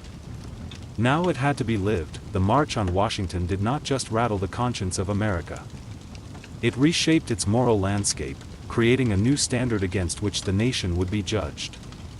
What had begun as an audacious act of protest became a cornerstone of the civil rights movement's legacy, permanently altering how Americans understood justice, democracy, and the power of collective action. In legislative terms, the march did not yield immediate victories. But it created momentum, a sense that change was not just possible but inevitable, that the nation was finally ready to confront its oldest sin. Less than a year later, in July 1964, President Lyndon B. Johnson signed the Civil Rights Act into law. It outlawed segregation in public places and banned employment discrimination based on race, color, religion, sex, or national origin, the most sweeping civil rights legislation since Reconstruction. And in 1965, the Voting Rights Act followed, striking at the very heart of Jim Crow by prohibiting the literacy tests, poll taxes, and other devices used to deny black Americans the right to vote. Federal examiners could now register voters where local officials refused. The balance of power in the South began to shift. Would these bills have passed without the march? Possibly. But would they have had the same moral force, the same undeniable public pressure behind them? Probably not. The march put the nation on notice that black Americans would no longer accept second-class citizenship, and that white Americans who believed in justice could no longer remain silent. For Martin Luther King Jr., the speech that day propelled him into a new realm. He went from respected leader to global icon, from civil rights activist to moral conscience of the nation. But fame came with a cost. The FBI intensified its surveillance, its harassment, its attempts to destroy him. Death threats multiplied. The pressures of leadership grew heavier with each passing year. King would be assassinated in 1968, shot on a balcony in Memphis while supporting striking sanitation workers. He was 39 years old. The dream he had spoken of on the steps of the Lincoln Memorial became more poignant, more tragic, and more revered with each passing year, a vision of what America could be, and a measure of how far it still had to go. For the broader movement, the march showed what unity could achieve. It gave organizers a blueprint for large-scale mobilization, demonstrating that disciplined protest could capture national attention without descending into chaos. It inspired a generation of activists both in the United States and abroad, anti-apartheid organizers in South Africa, student protesters in Europe, human rights advocates across the globe who saw in the March on Washington a model of effective, peaceful resistance. But the legacy is not just historical. The language of the march, the idea of jobs and freedom, the image of peaceful resistance, the echoes of "I have a dream," still pulses through modern protest movements. From the Million Man March to Black Lives Matter rallies, the echoes of 1963 reverberate with every chant, every march, every cardboard sign held high in Washington, D.C. King's Memorial now stands just across the tidal basin from the Lincoln Memorial. Visitors walk past his towering likeness carved in stone, with words from that August day etched into the granite. But the real memorial is not in stone. It is in classrooms where children learn about the march. In voting booths where Black Americans exercise rights won through struggle. In marches where new generations demand that the dream finally be fulfilled. Because the dream was not meant to rest in history books. It was meant to be lived. And the legacy of that summer afternoon still dares us to do just that. More than 60 years have passed since that summer afternoon when over 250,000 people stood shoulder to shoulder beneath the shadow of the Lincoln Memorial. The March on Washington has been immortalized in textbooks, documentaries, and museum exhibits. Dr. King's speech is taught in schools, his words memorized by students who were not yet born when he spoke. His voice, steady and strong, echoes in national memory like a sacred refrain. But for many, the question remains, has the dream been realized, or has it merely been delayed? In some ways, progress is undeniable. The legal framework of segregation has been dismantled, Jim Crow laws repealed, separate facilities abolished, explicit discrimination prohibited by federal statute. Voting rights, though now under fresh assault in many states, were won through blood, marches, and court battles that transformed the political landscape of the South. The presence of black lawmakers, judges, mayors, and even a two-term U.S. president was unthinkable in 1963. Interracial marriage, once illegal in much of the country, is now protected by federal law and accepted by an overwhelming majority of Americans. These are not small things. They are victories carved out by relentless struggle, by people who risked their lives to demand what should have been theirs from birth. And yet the original demands of the march, the ones often overshadowed by King's speech, the economic demands that Randolph and Rustin insisted on including, still echo unresolved. The call for a living wage remains unmet for millions of Americans. Racial disparities in education, housing, employment, and healthcare remain entrenched, passed down through generations like a bitter inheritance. Police brutality, the very thing that sparked much of the early civil rights organizing, continues to ignite outrage and protest in cities across the nation. The dream of true economic justice, of a country where opportunity is not predetermined by zip code or skin color, where the circumstances of your birth do not determine the trajectory of your life, is still far from reality. The wealth gap between black and white Americans has barely narrowed since 1963. The school-to-prison pipeline funnels black youth into incarceration at rates that would have shocked even the activists of the 1960s. Housing segregation persists, reinforced by policies and practices that maintain the old boundaries. Modern movements like Black Lives Matter have taken up the mantle, often using the imagery and rhetoric of the 1963 march as both inspiration and indictment. They march through the same cities, chant on the same streets, demand the same basic human rights that were demanded 60 years ago. But they do so in a world transformed by social media, by surveillance technology, by new forms of resistance and new strategies of suppression. The March on Washington was never meant to be the conclusion. It was a flashpoint, a stake in the ground that said, "This is who we are, and this is what we demand." It was a declaration, not a resolution. So the dream remains, battered, challenged, reinterpreted, but still alive. Whether it is deferred, distorted, or one day fulfilled depends not on the past but on us. On the choices we make, the injustices we confront, the courage we summon to march again and again until the dream becomes a shared, lived reality for every American. The work is unfinished. The dream is still waiting. And the choice of what comes next belongs to each of us. The world before electricity was not a world most of us would recognize. It was darker, colder, and more dangerous than anything we can easily imagine. It was filled with fears we have largely forgotten, fears of demons in the darkness, of wolves at the door, of death before dawn. It was a world where sleep was not a choice but a negotiation with forces both natural and supernatural. But it was also a world of rhythms we have lost. The rhythm of first and second sleep, of waking in the night to pray or think or love, of falling back into slumber as dawn approached. The rhythm of seasons, of longer and shorter nights, of sleeping close to animals for warmth and to family for safety. The rhythm of dreams that mattered, that demanded interpretation, that connected the sleeper to something larger than themselves. We have gained much in exchange for these losses. Electric light has freed us from the tyranny of darkness, allowing us to work, read, and gather at any hour. Central heating has liberated us from the desperate search for warmth, from sleeping with strangers and livestock out of sheer necessity. Modern medicine has reduced the terror of the night, making death in sleep a rarity rather than a nightly possibility. But we have also lost something precious, a relationship with darkness that our ancestors took for granted. We have lost the watch, that quiet interval between sleeps when the world grew still enough for contemplation. We have lost the sense that night is not merely an interruption of day but a realm with its own rules, its own possibilities, its own terrors and wonders.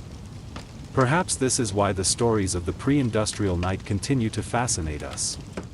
In the medieval peasant's straw bed, in the monk's uncomfortable vigil, in the Salem witch trial's dark paranoia, in Fulvia's defiant ambition, in the march on Washington's dream of justice, in all these stories, we glimpse something of ourselves.